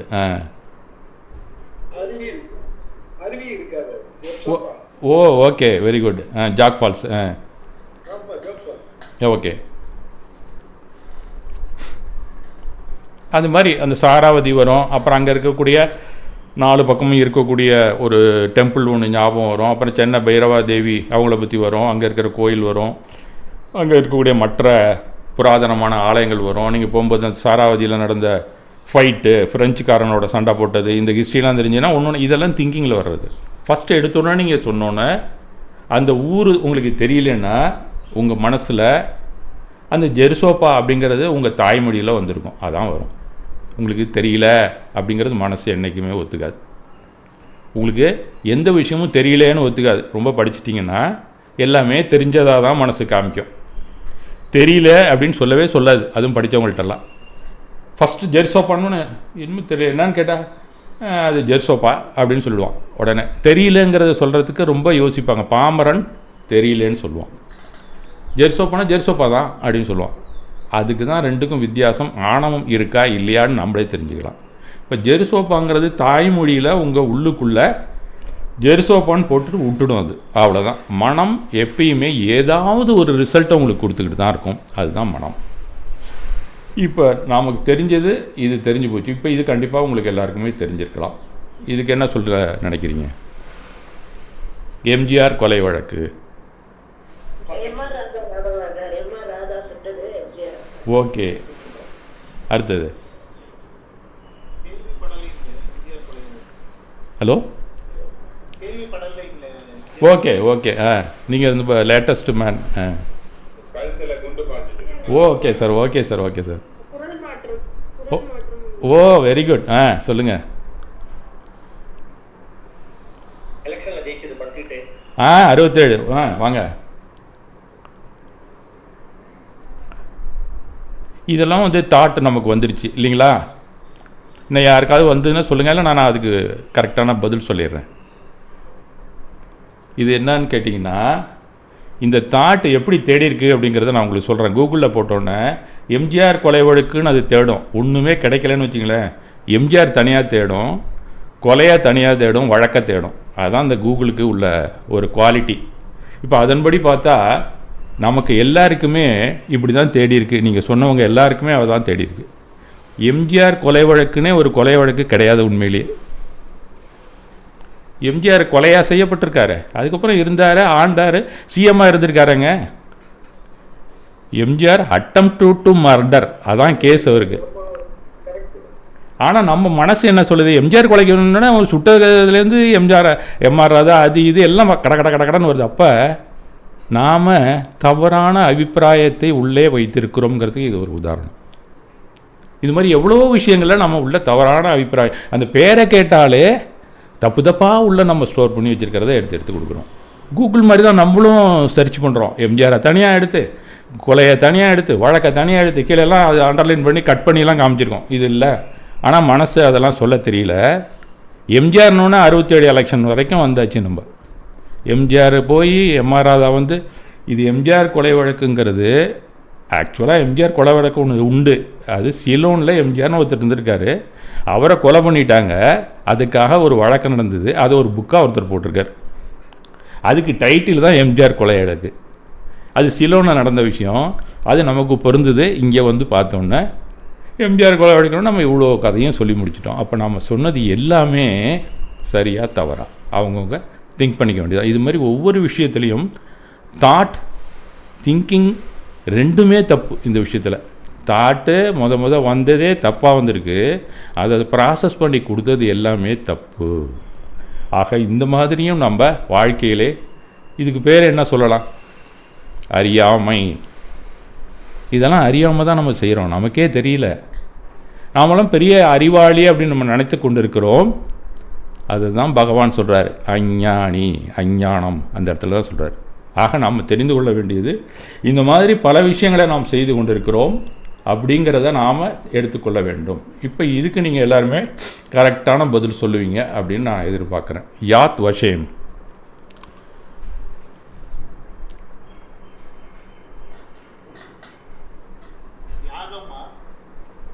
Okay,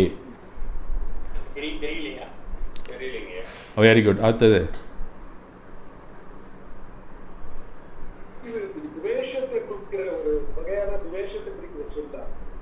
சொல்லுங்கள் சார், சொல்லுங்கள், என்ன தோணுச்சு சொல்லுங்கள் சார், ஒன்றும் பிரச்சனை இல்லை.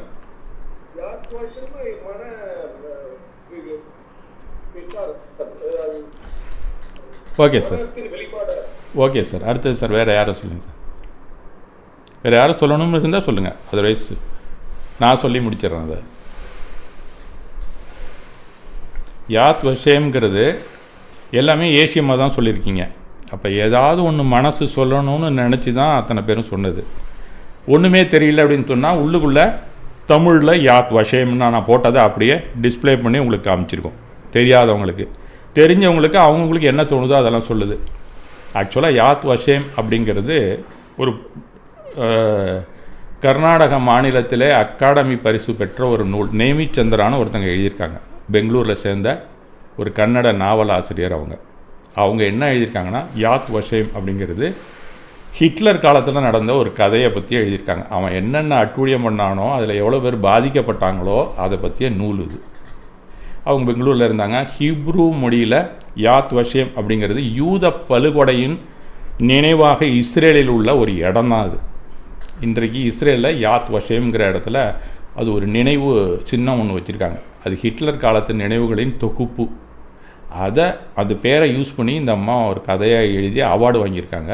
அதை நல்ல தம்பிங்கிற ஒருத்தர் அதே பேரில் மொழிபெயர்ப்பு செஞ்சு தேசிய அகாடமி விருது வாங்கியிருக்கிறார். இதுதான் அந்த நூலோட பேர் ஆக்சுவலாக.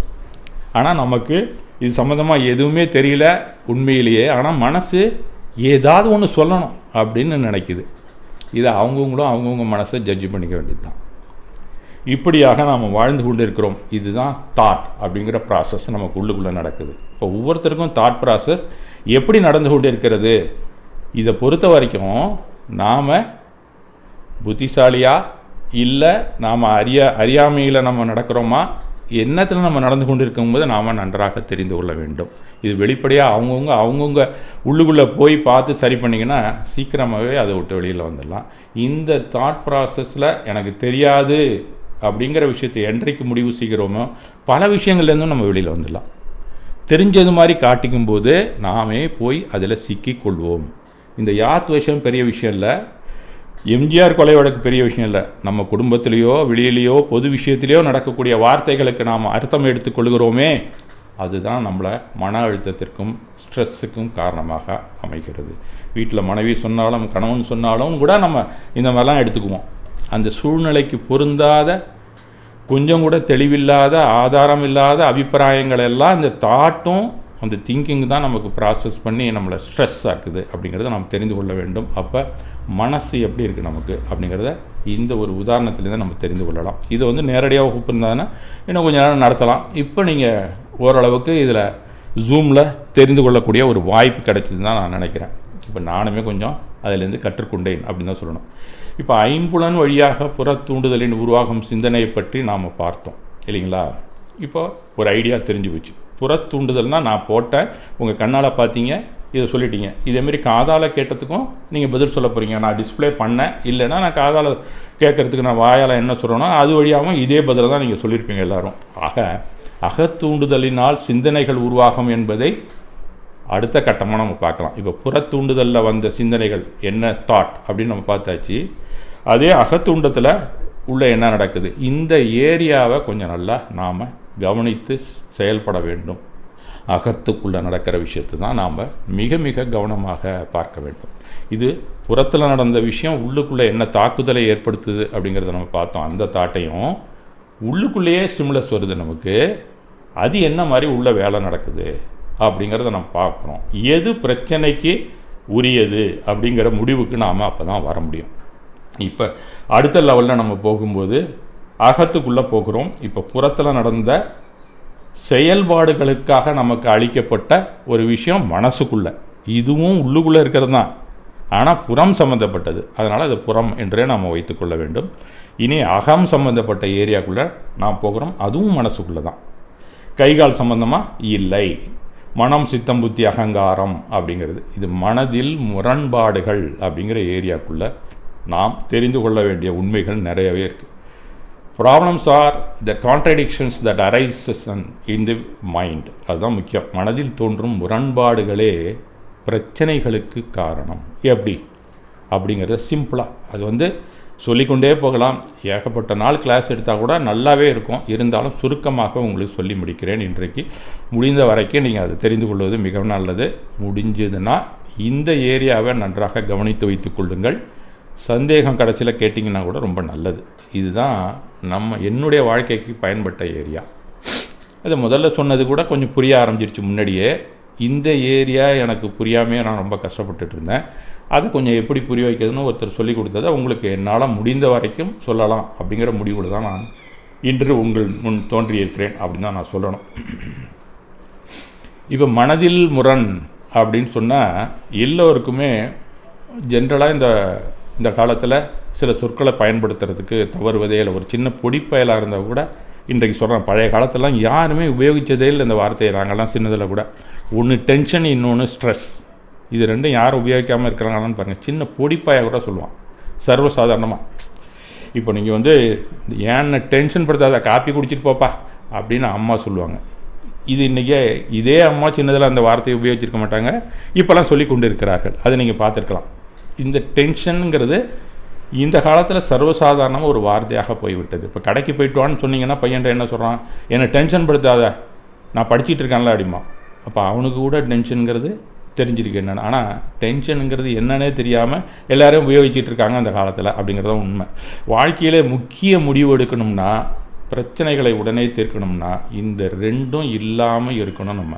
அதுதான் இந்த மாதிரி வார்த்தையை நம்ம உபயோகிக்காமல் உள்ளுக்குள்ளே அந்த ப்ராசஸ் இல்லாமல் இருக்கணுங்கிறது தான் இந்த ரெண்டு வார்த்தையும் நமக்கு எடுத்து கொடுக்கறது.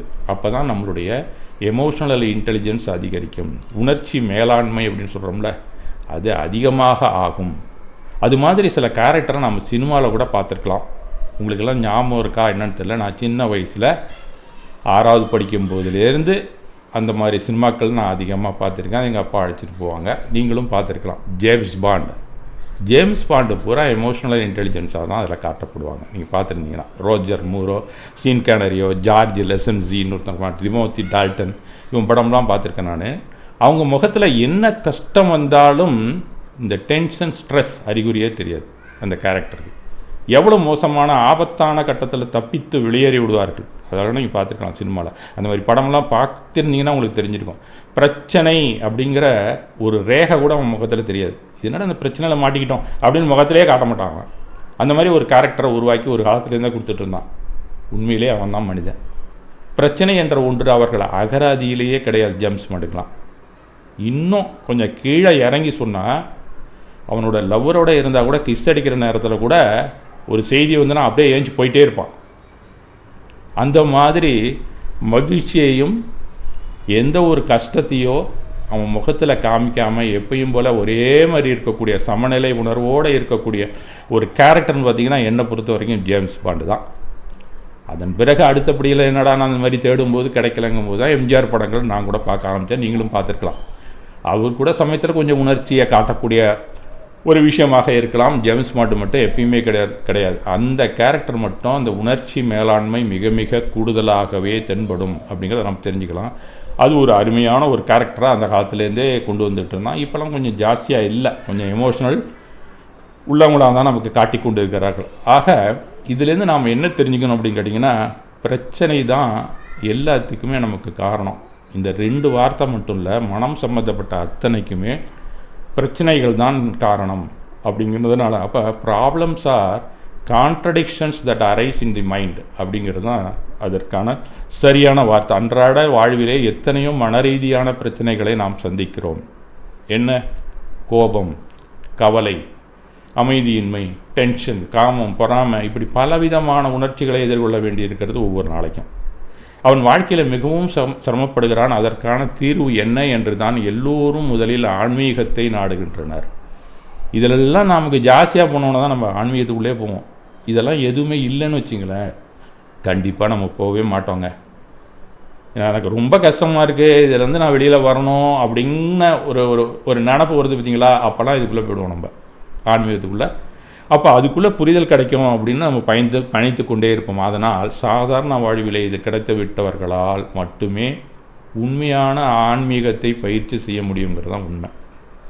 நமக்கு எப்போ இந்த டென்ஷன் ஸ்ட்ரெஸ் இல்லையோ அவங்க தான் ஆன்மீகத்துக்குள்ளே போனால் அவங்களுக்கு எல்லாமே கிடைக்கும்.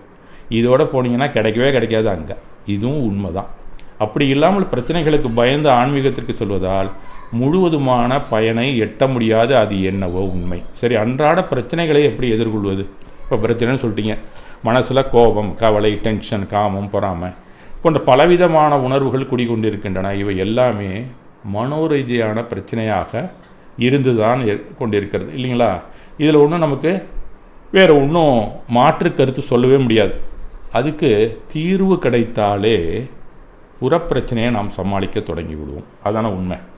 இதுக்கு நாம் என்ன மாதிரி தீர்வு தேடுகிறோமோ அதுதான் நமக்கு நம்மளுடைய பிரச்சனையிலேருந்து வெளியில் வர்றதுக்கான ஒரு வாய்ப்பை நமக்கு கொடுக்கறது அப்படின்னு தான் சொல்லலாம்.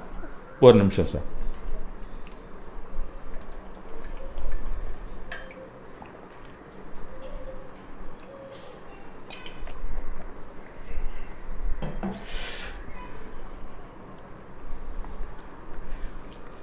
எல்லோருக்குமே கவலை இருக்குது, மனத்துயரம் இருக்குது, வருத்தப்பட தெரியுது. அது எப்படி உருவாகிறது அப்படிங்கிறது தெரியறதே இல்லை. இது எங்கிருந்து புறப்படுகிறது என்பது தெரிந்தால்தான் நாம் அதை தடுக்க முடியும். இப்போ ஒரு மரம் இருக்குன்னா அந்த மரத்தை நீங்கள் கிளைய வெட்டினாலும் இல்லை இலையெல்லாம் கழித்தாலும் அவ்வளோ சீக்கிரம் பட்டு போகாது. நீங்கள் எவ்வளோ பெரிய கிளையை வெட்டி போட்டாலும் சில மரம்லாம் துருத்துக்கிட்டே தான் இருக்கும். இன்னும் சொல்லப்போனால் நடுப்புறக்கு அந்த ட்ரங்க் மாதிரி இருக்கிறத நீங்கள் வெட்டினா கூட அந்த மரம் ஒரு நாளை துளிர் விட்டு மேலே வந்துடும். அதுன்னு வேப்ப மரமோ சில நாள் ஆயில் அதிகமாக இருக்கிறதெல்லாம் நீங்கள் வெட்டினீங்கன்னா கண்டிப்பாக பழச்சிக்கிட்டே தான் இருக்கும். ஆனால் மரத்திற்கு வேரில் இருந்து தான் எல்லா விஷயமுமே போய்கொண்டிருக்கிறது. அதிலிருந்து தான் சக்தியே கிடைக்கிறது. அதனால் நீங்கள் எதை வெட்டினாலும் அந்த ஆணி வேரை அறுத்தால்தான் மரம் முற்றிலுமாக கருகி போகும் அப்படிங்கிறது நம்ம அன்றாட வாழ்க்கையிலே நமக்கு தெரிந்து கொண்ட ஒரு உண்மைதான். அப்படியே நம்மளுடைய மனதிலிருந்து எங்கு துவங்குகிறது அப்படின்னு நம்ம தீர்வு சரியாக தெரிந்து கொண்டால் அதுவே வேறு பகுதியாக இருக்கும் அப்படிங்கிறத நாம் தெரிந்து கொள்ளணும். இங்கே விலை உயர்ந்த ஒரு பொருள் நம்மள்கிட்ட இருக்குது, அது அழிந்து விடுகிறது. அது எந்த பொருளாக வேணாலும் இருக்கலாம், திருட்டு போயிருக்கலாம். உங்கள் பொருளை கையில் ஒரு சின்ன கண்ணாடி ஜாடியாக கூட இருக்கலாம், கீழே போட்டு உடஞ்சிருச்சுன்னு வச்சுங்க. உங்களை பொறுத்தவரை அது விலை உயர்ந்த பொருள். ஒவ்வொருத்தங்களுக்கும் ஒவ்வொரு பொருள் இருக்கலாம். அந்த மாதிரி நகைகள் திருட்டு போகிறது, வீடே எரிந்து விடுகிறது. அதனால் நாம் என்ன பண்ணுறோம்? வருத்தப்படுகிறோம். இப்போ சிந்தாமணியைப் போல் அபூர்வமான ஒரு பொருள் அது கிடைக்க வாய்ப்பே இல்லை. ஆனால் அது காணா பிடிச்சுன்னா என்ன நினைப்போம்? கண்டிப்பாக நம்ம வருத்தப்படுவோம். அழிந்து போன பொருள் நமக்கு ஏன் வருத்தத்தை அளிக்க வேண்டும்? கண்டிப்பாக வருத்தத்தை தானே நம்ம கொடுக்குது. இப்போ நம்ம சாலையில் போய்கொண்டு இருக்கிறோம், கண் எதிரில் ஒரு விபத்து நடக்குது. அதில் ஒரு காரு கொஞ்சம் நேரம் கழித்து பற்றி எரிய ஆரம்பிச்சிருது. அது மாதிரி நான் கூட பார்த்துருக்குறேன். சில படத்துலலாம் நீங்கள் பார்க்கலாம், சில ஆக்சிடெண்ட் நியூஸ்லாம் கூட வரும், அது எல்லாருமே பார்த்துருக்கலாம். அப்படி பார்க்குறோம். அப்போ சிலரோ சினிமாவில் எரியறது போல இருக்கிறதையும் கூட ரசிச்சிருப்பாங்க அந்த நேரத்தில் இல்லைங்களா? ஏன்னா எரியறது நம்ம சொந்தக்காராக இல்லை. அதனால் அதுவே நம்ம சொந்தக்காராக இருந்தால் நம்மளால் ரசிக்க முடியுமா? முடியவே முடியாது. அப்போ அந்த பொருள் நம்மை பாதிக்கவே செய்கிறது. ஏன் அந்த பாதிப்பு? அந்த பொருளோடு நாம் இணைந்துள்ளோம், அது நமக்கே தெரியாது. அந்த பொருளோடு நாம் சேர்ந்துருக்கோம். அதில் அது பொருளாகவே நினைக்கல, நம்ம தான் அழிஞ்சு போனது மாதிரி நினைக்கிறோம். அந்த நேரத்தில் நம்முடைய மனம் அந்த பொருளை நம்முடைய உடலின் ஒரு உறுப்பாக வைத்திருக்கிறது. கைகால் மாதிரி ஒன் அமங் தி பார்ட். அந்த பொருளினுடைய இழப்பு நம் உடலில் ஏற்பட்ட இழப்பாய் தெரிகிறது. அதற்கான பிரச்சனை நமக்கு ஏற்பட்ட பிரச்சனையாக தெரிகிறது. அந்த காருக்கு ஏற்பட்ட பிரச்சனை நமக்கு பிரச்சனை மாதிரி இருக்குது. அந்த பொருள் அழிந்து போவதிலிருந்து அது அழிந்திருக்கக்கூடாது என்று நம் மனசும் சொல்ல துவங்குகிறது, அழத் துவங்குகிறது, சொல்லிக்கொண்டே இருக்கிறது. காதில் ஹலோசினேஷன் மாதிரி வந்துக்கிட்டே இருக்குது, நம்ம கார் போயிருக்கக்கூடாதுன்னு. அதை நாம் விரும்பவில்லை, அந்த மாதிரி சொல்கிறத நம்ம விரும்பலை. இது என்னடா பெரிய தொல்லையாக போச்சு, காரை எரிஞ்சதை விட அது போயிருக்கக்கூடாதுன்னு உள்ளே வர்றது நமக்கு பெரிய ஸ்ட்ரெஸ்ஸாக இருக்கும். அப்போ நம்ம என்ன நினைப்போம், அந்த அழிந்து விட்டது அப்படின்னு சொல்கிறதும் மனம்தான், அழிந்திருக்கக்கூடாதுன்னு சொல்கிறதும் அதே மனம்தான். அப்போ மனம் என்ன செய்யுது, இரட்டை முடிவு தருகிறது. ஒன்று உண்மை, இன்னொன்று அழிஞ்சிருக்கக்கூடாது. இது உண்மைங்கிறது அழிஞ்சு போனது தான், ஆனால் இருந்தாலும் கூடாதுன்னு சொல்லிகிட்டு இருக்கு. அப்போ டபுள் ஸ்டாண்டு நம்ம உள்ளுக்குள்ளேயே ஒரு டபுள் ஸ்டாண்ட், நடந்திருப்பது நடந்திருக்கக்கூடாது என்பது மனதில் ஒரு கான்ஃப்ளிக்ட். இது ஒரு முரண் தான் நம்மளை பொறுத்த வரைக்கும். எந்த பொருளோடு நாம் இணைந்திருக்கிறோமோ அது நம்ம விட்டு அகன்று விட்டால் அது நடந்திருக்கவே கூடாது. ஒரு குழந்தையாக இருந்தால் கூட பரவாயில்ல, உயிரற்ற பொருள்களாக இருந்தால் கூட நம்ம அப்படி தான். அது நாம் எவ்வளோ வெயிட் கொடுக்குறோமோ அதை பொறுத்து அது நம்மளை விட்டு போயிருக்கக்கூடாது. 5 வயசில் கூட காணாடிச்சிருப்போம், இன்னும் ஞாபகம் இருக்கும். நேத்திக்கு காணாடிச்சதை பற்றி நான் சொல்லலை. அப்போ அந்த காணா போனதுங்கிற சம்பவத்துக்கும் நடந்திருக்கக்கூடாதுன்னு சொல்கிறது ரெண்டுமே மனசு தான். அப்போ இது ரெண்டுமே என்ன, ஒரு முரண் தான். மனம் முரண்படுகிறது ஒவ்வொரு விஷயத்துலேயும். மனம் என்ன செய்யுது, முரண்படுகிறது. அந்த முரண்படுதல் தான் நமக்கு பிரச்சனையாக மனசுக்குள்ளே வருது. அழிந்தது என்னவோ நிஜம், அந்த நிஜத்தை ஏற்க மனம் மறுத்து முரண்படுகிறது. யதார்த்தத்தில் அந்த பொருளை மீட்கவே முடியாது, ஆனால் மனசு ஏற்க மறுக்கிறது. அப்போ நாமே நமக்கு முரண்படுகிறோம். நடந்து விட்டது, அப்படி நடந்திருக்கக்கூடாது அப்படிங்கிற முரண் நமக்குள் அது என்ன பண்ணும், ஒரு உராய்வை ஏற்படுத்துகிறது. உள்ளுக்குள்ளே ஒரு உராய்வு வந்துடும். உராய்வு, நெருக்கடி, அழுத்தம் இதெல்லாம் வந்துச்சுன்னா அந்த பக்கம் ஹார்மோன்ஸு, கெமிக்கல்ஸு, பாடி அந்த பக்கம் போயிட வேண்டியது தான். அப்பயே ஸ்டார்ட் ஆகிடுச்சுன்னு அர்த்தம். இரண்டும் வெவ்வேறு திசைக்கு இழுப்பதனால் ஒரு நெருக்கடி உருவாகிறது. முரண்னாலே டக்கஃபர் தான், ஒரு பக்கம் ஒன்று இழுக்கும், இன்னொரு பக்கம் ஒன்று இழுக்குதுன்னு அர்த்தம். அதனால் ஏற்பட்ட உராய்வை, நெருக்கடியை வேதனையாய் உணர்கிறோம். இதுதான் உள்ளே நடக்கிறது வேதனைங்கிறது. இந்த உணர்ச்சி பெருக்கு ரசாயன அடுக்கை குலைத்து உடலில் ஒரு சோர்வை உருவாக்குகிறது. அது தொடரும்போது வியாதியாகி, அந்த வியாதி ரொம்ப நாளைக்கு இருந்ததுன்னா அதுதான் பிணியாகி தங்கி விடுகிறது. அதுதான் வேதனை, மனத்துயரம் என்று சொல்கிறோம். அந்த கவலைங்கிறது ஒரு ட்ரிப்பு வந்தது, துயரங்கிறது அதே தொடர்ந்து பல கவலைகள் வந்ததுன்னா அது துயரம் அப்படின்னு நம்ம மனசு எடுத்துக்கும். சரி, துயரம் வந்து விட்டது, அந்த துயரத்தை நாம் ஏற்கிறோமா? பிடிக்கவே பிடிக்காது நமக்கு. மேலும் வேதனை விட்டு என்ன செய்வோம், அந்த துயரம் போய்விட வேண்டும், அந்த துயரம் வந்துருச்சேன்னு அது போகணுமேனு வேதப்பட ஆரம்பிச்சிடும். அது ஒரு வேதனை. முதல்ல வேதனை, அதனால நமக்கு மனத்துயரம். அந்த துயரமும் போகணும், அதுக்கு என்னப்பா ஆல்டர்னேட்டிவ், மாத்திரை போட்டுக்கிறதா, டாக்டர்கிட்ட போகிறதா, ஸ்ட்ரெஸ் அதிகமாக இருக்குது அப்படின்னு நம்ம வேதனைப்படும்போது மறுபடியும் ஒரு முரண் துவங்கி விட்டது அப்படின்னு தானே அர்த்தம்.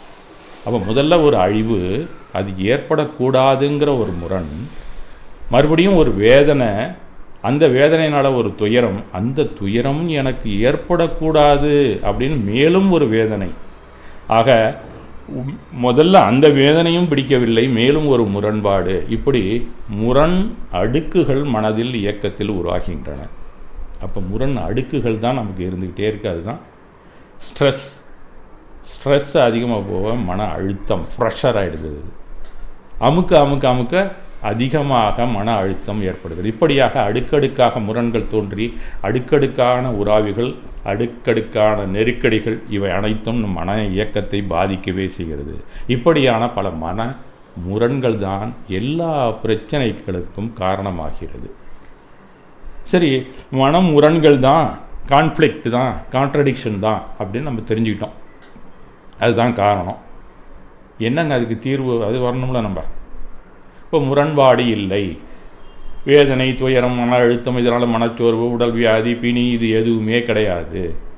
அது இருந்துச்சுன்னா டயபெட்டிஸ், பிபி, இந்த மாதிரி வியாதிகள், குறைபாடு இதெல்லாம் நமக்கு வந்துடுது.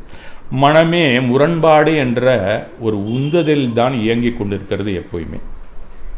ஆக நிகழ்ந்த ஒரு யதார்த்தத்தை ஏற்காமல் முரண்படுவதே நம் வாழ்வில் வாடிக்கையாகி விட்டது. ரியாலிட்டியை நாம் ஏற்காமல் இருப்பதே பல பிரச்சனைகளுக்கும் காரணமாகிறது. மனதுக்குள் வசிக்கும் எந்த ஒரு பிரஜை அப்படின்னு பார்த்திங்கன்னா வேற்றுக்கிரக மனிதன்லாம் இல்லை, இந்த முரண்பாடு மட்டும்தான் நம்ம மனசுக்குள்ளே எப்போ பார்த்தாலும் வசித்து கொண்டே இருக்கிறதுங்கிறத நாம் நன்றாக தெரிந்து கொள்ளணும். சரி, நாம் எல்லா நிகழ்வோடும் முரண்படுகிறோமா அப்படின்னு நாம் அந்த பக்கமும் அனலைஸ் பண்ண வேண்டியதாக இருக்குது. எல்லா நிகழ்வுகளோட நம்ம இந்த மாதிரி நடந்தது, ஒரு அழிஞ்சு போச்சு, இதனால் ஒரு வேதனை, அதுக்கப்புறம் ஒரு துயரம், அந்த துயரத்தை நம்ம எப்படியாவது வெளியில் தள்ளணும்னு மறுபடியும் ஒரு வேதனை, இது இப்படியாக அடுக்கடுக்காக முரண்கள் நமக்கு உள்ளுக்குள்ளே இருக்குது அப்படின்னு சொன்னால், எல்லா விஷயத்துக்கும் ஒரு கார் எரிஞ்சு போச்சுன்னா நம்ம அந்த மாதிரி நினைக்கிறோம், நம்ம பொருள் ஒன்று காணா போச்சுன்னா அதுமாரி நினைக்கிறோம். அப்போ விருப்பப்படாதது நிகழ்ந்தால் மட்டுமே முரண்படுவோம். இது தானே நம்மள்கிட்ட முரண்கிறதுக்கு காரணம். இன் ஜென்ரல் நமக்கு நல்லா தெரிஞ்சு போச்சு, விருப்பப்படாதது நிகழ்ந்தால் முரண்படுவோம். சரி, அந்த பக்கம் முரண் என்னன்னு ஒரு ஐடியா தெரிஞ்சு, எல்லா மனிதரிடமும் இது பொதுவாக நடக்கக்கூடிய ஒரு செயல்பாடு, இதை ஒன்றும் மறுக்கவே முடியாது யாருமே. அதாவது விரும்பியது நடந்தால் முரண் இல்லை, விரும்பாதது வந்தால் முரண்படுவோம், வெறுப்போம். இதான நிலை.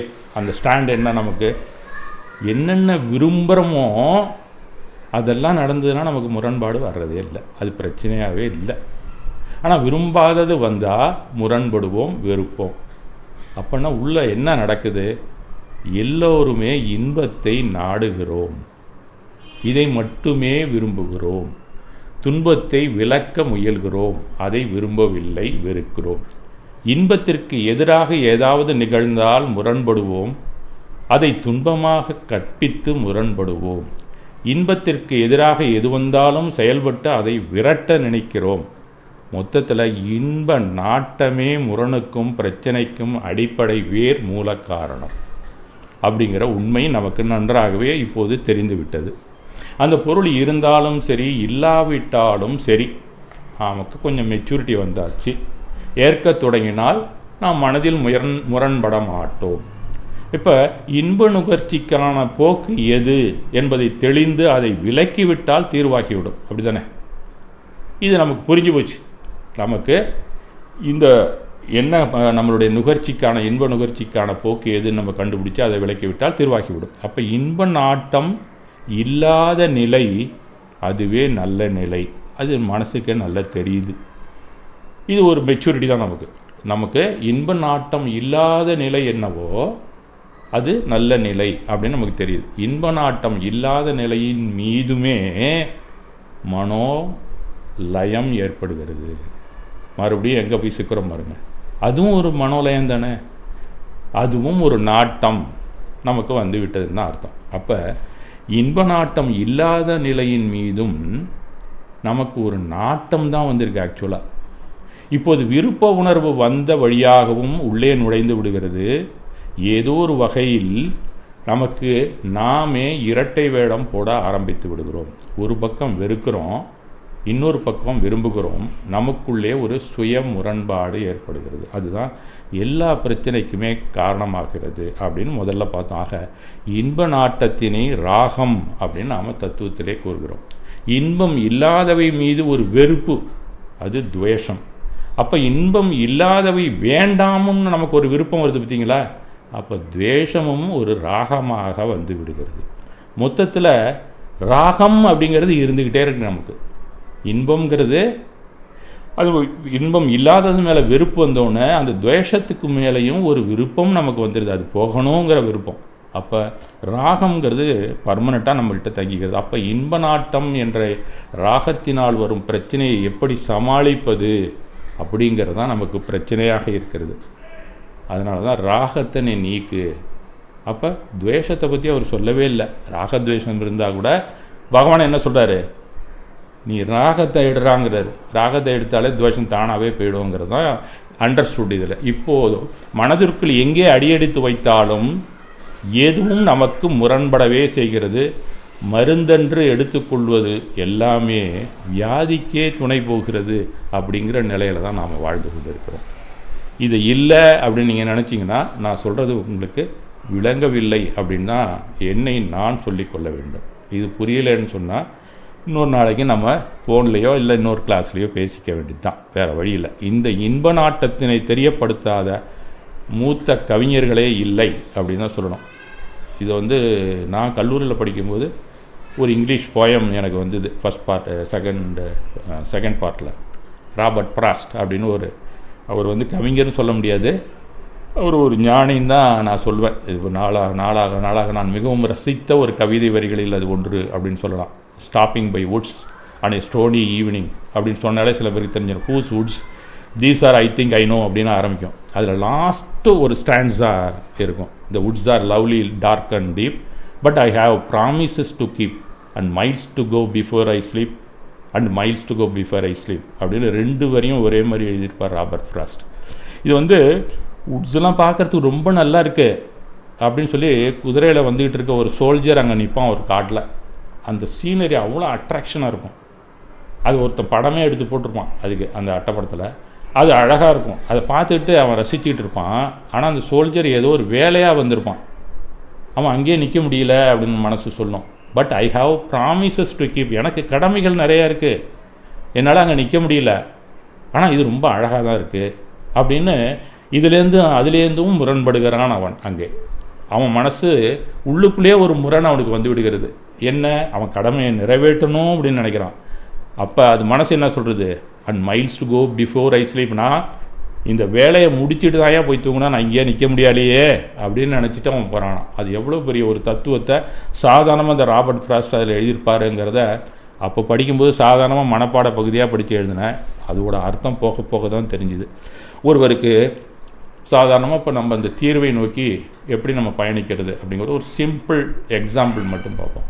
ஒருவருக்கு கோபம் வருகிறது, அவருக்கு நம்மள்ட்ட சொல்கிறாருன்னு வச்சிங்களேன், உங்களுக்கே தெரிஞ்சிருக்கும், நிறைய பேர் கோவப்படுறவங்களாம் அவங்கள்ட்ட பேசுவாங்க. பேசினாங்கன்னா என்னன்னே தெரியலப்பா, ஃப்ரெண்ட்ஸாக இருந்தால் கண்டிப்பாக சொல்லுவான், எனக்கு அடிக்கடி கோவப்படுகிறேன், என்ன பண்ணுறதுன்னு தெரில, அது எப்படி அடக்கிறதுனே எனக்கு கடினமாக இருக்கிறது அப்படின்னு அவன் உங்கள்கிட்ட சொன்னான்னா, நீங்கள் நம்மளை இப்போ என்கிட்ட சொல்கிறான்னு வச்சிங்க, உங்கள்கிட்ட சொன்னால் நீங்கள் என்ன செய்வீங்க, ஆமாம் அதுக்கு நீ அந்த புக்கை படி இந்த புக்கை படி இந்த மாதிரி இருக்க எவ்வளோ உபாயங்கள் சொல்லிகிட்டு இருக்கலாம். ஆனால் இந்த மாதிரியும் ஒரு உபாயம் இருக்கிறத நீங்கள் சொல்லலாம், அந்த மாதிரி வரக்கூடியவங்கள இல்லை உங்களுக்கே கூட சொல்லி கொள்ளலாம். இப்போ கோபப்படுவது சுலபமாக இருக்கிறது ஒருத்தருக்கு, அப்படி சுலபமாக இருக்குங்கிற விஷயம் நமக்கு எல்லாமே சுலபம் தானே.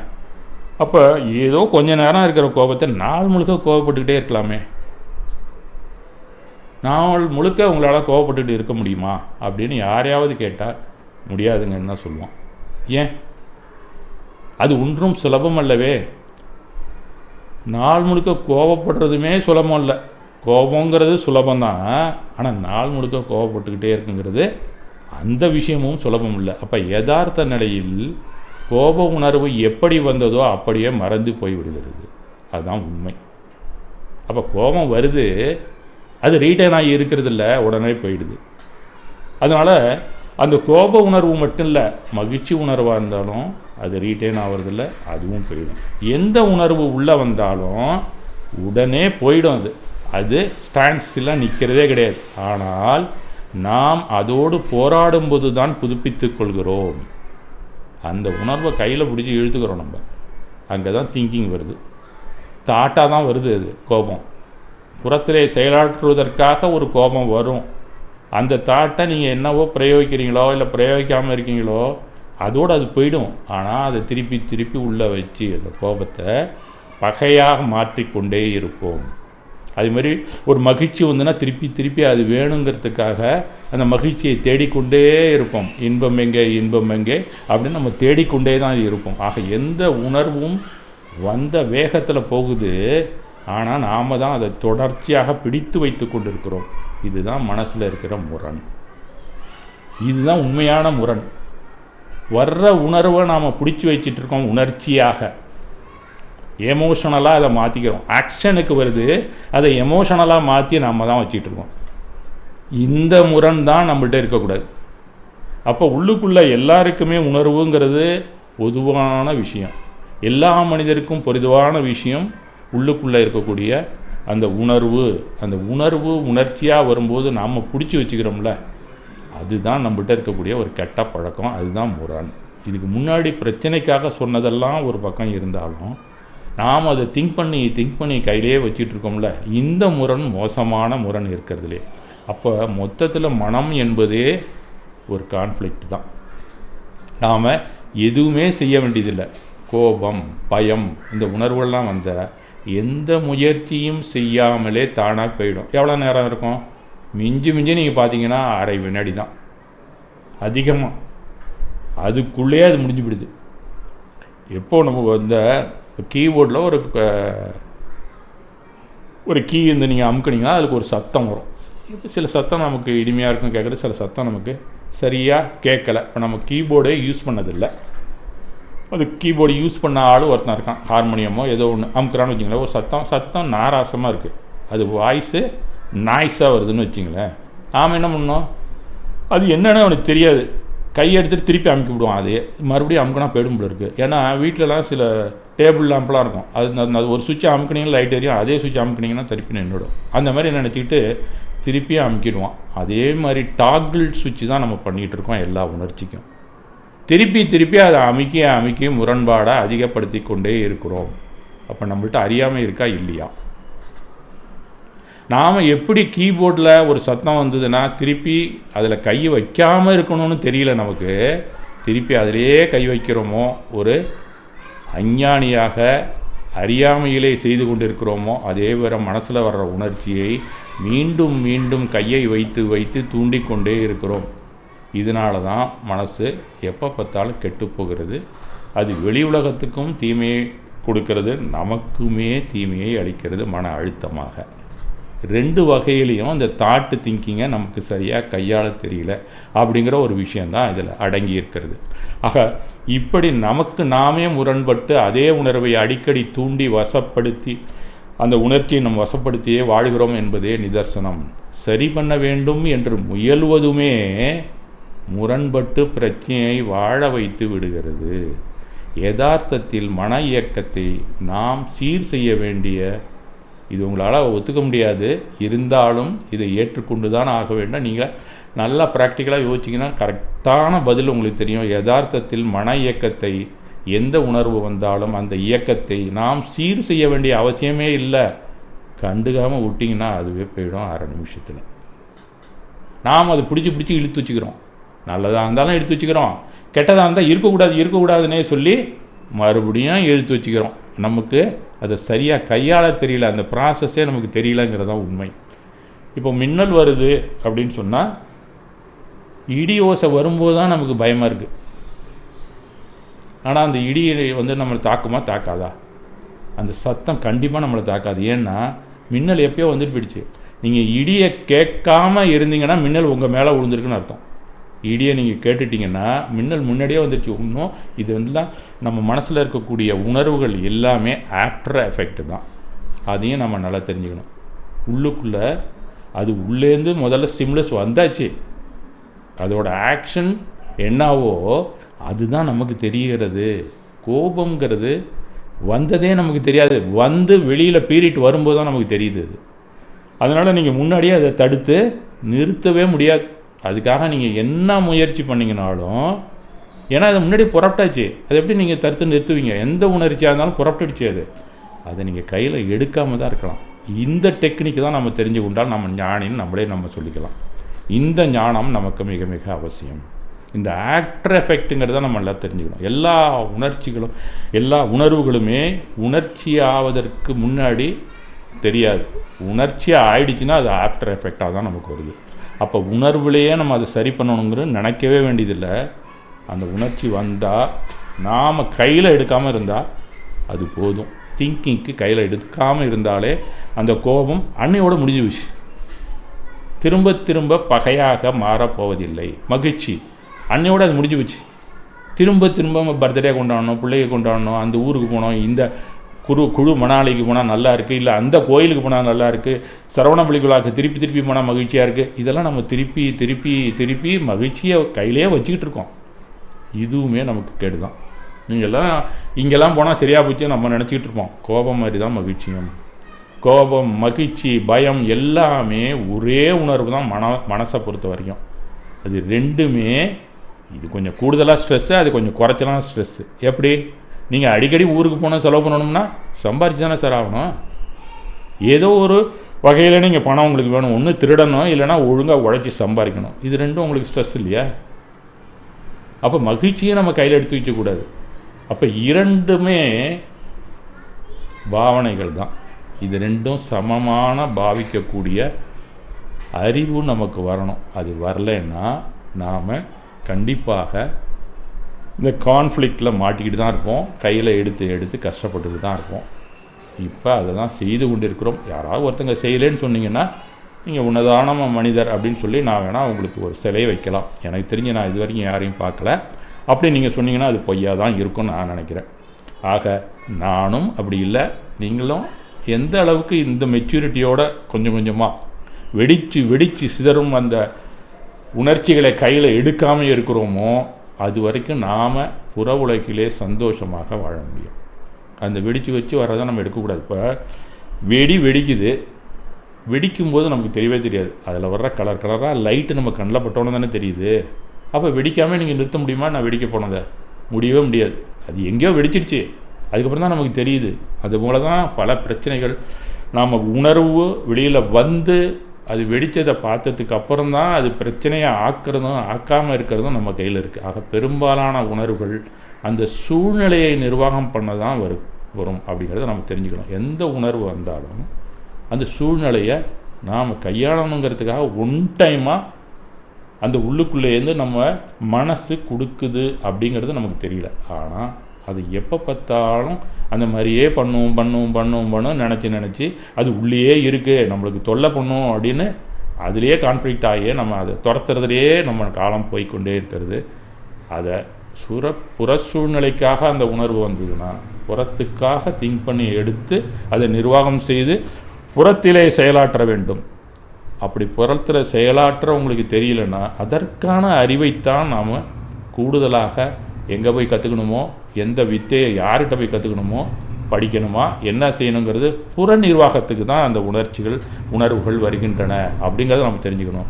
அகத்துக்குள்ளேயே நம்ம சரி பண்ணணும்னு நீங்கள் எதை நினச்சாலும் அது கான்ஃப்ளிக்ட் தான். புறத்துக்கு வேணும்னா எடுத்துக்கலாம், புறத்துக்கு வேண்டான்னா அதை அப்படியே அங்கேயே விட்டுடலாம். இது ரொம்ப சிம்பிளாக இருக்கு நான் சொல்கிறதெல்லாம். இது புரிதலுக்குள்ளே வந்துருச்சுன்னா சர்வசாதாரணமாக உங்களுக்கே தெரியாமல் நீங்கள் சமநிலை உணர்வு பக்கம் நீங்கள் போயிட்டே இருக்கீங்க. உங்கள் வாழ்க்கை அமைதியாக இருக்கிறது. அப்போ தான் மனோ நாசங்கிறத இலக்கணமே நமக்கு தெரியுதுன்னு அர்த்தம். இல்லைன்னா எல்லா உணர்வுகளும் உணர்ச்சிகளும் மனோலயத்திலேயே இருந்துகிட்டு இருக்கோம். இந்த மனோலயம்தான் நம்ம வாழ்ந்து கொண்டு இருக்கிறோம்.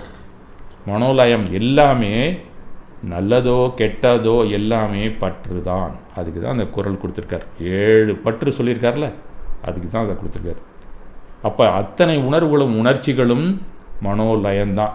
மகிழ்ச்சியாக இருந்தாலும் லயம்தான், பயமாக இருந்தாலும் இது எல்லாமே புறத்தில் செயலாற்றுவதற்காக தரப்பட்ட ஒரு நல்ல ஒரு பிபி. அந்த நேரத்தில் மட்டும் உங்களுக்கு இப்போ பாம்பு வந்துடுச்சு என்ன வரும்? நமக்கு பயம் தானே வரும். அந்த பயம் வரலைன்னா நம்ம என்ன செய்ய முடியும்? பேசாமல் பாம்பு கடி வாங்கும். பைத்தியம்தான் நம்ம அந்த மாதிரி இருந்தால். சுவாதீனத்தில் இருந்தால் அந்த பயத்தை நம்ம சரியாக பயன்படுத்தணும். ஒன்று அங்கேருந்து ஓடினோம், இல்லை ஓடுறதுக்கு வழி இல்லையா, அது எப்படியாவது டேக்கிள் பண்ணி அதுக்கிட்டே நம்ம எப்படி தப்பிக்கிறதுன்னு பார்க்கணும்.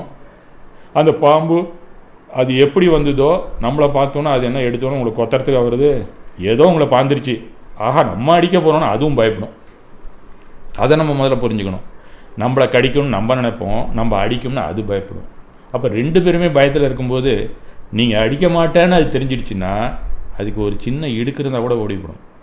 நீ ஒரு அடப்பட்ட ரூமில் மாட்டிக்கிட்டால் கூட நீ அதை ஒன்றுமே செய்யாமல் இருந்தீங்கன்னா அது தானாகவே போயிடும். அதை தான் ஞானியர்லாம் சொல்கிறாங்க. அது மாதிரி எல்லா உணர்வுகளுமே பாம்பு மாதிரி பய உணர்வோடு தான் வருது. கண்டுக்காமல் இருந்தீங்கன்னா தானாக அந்த உணர்வு போய்விடும் அப்படிங்கிறது தான் ஞானிகளின் கூற்று.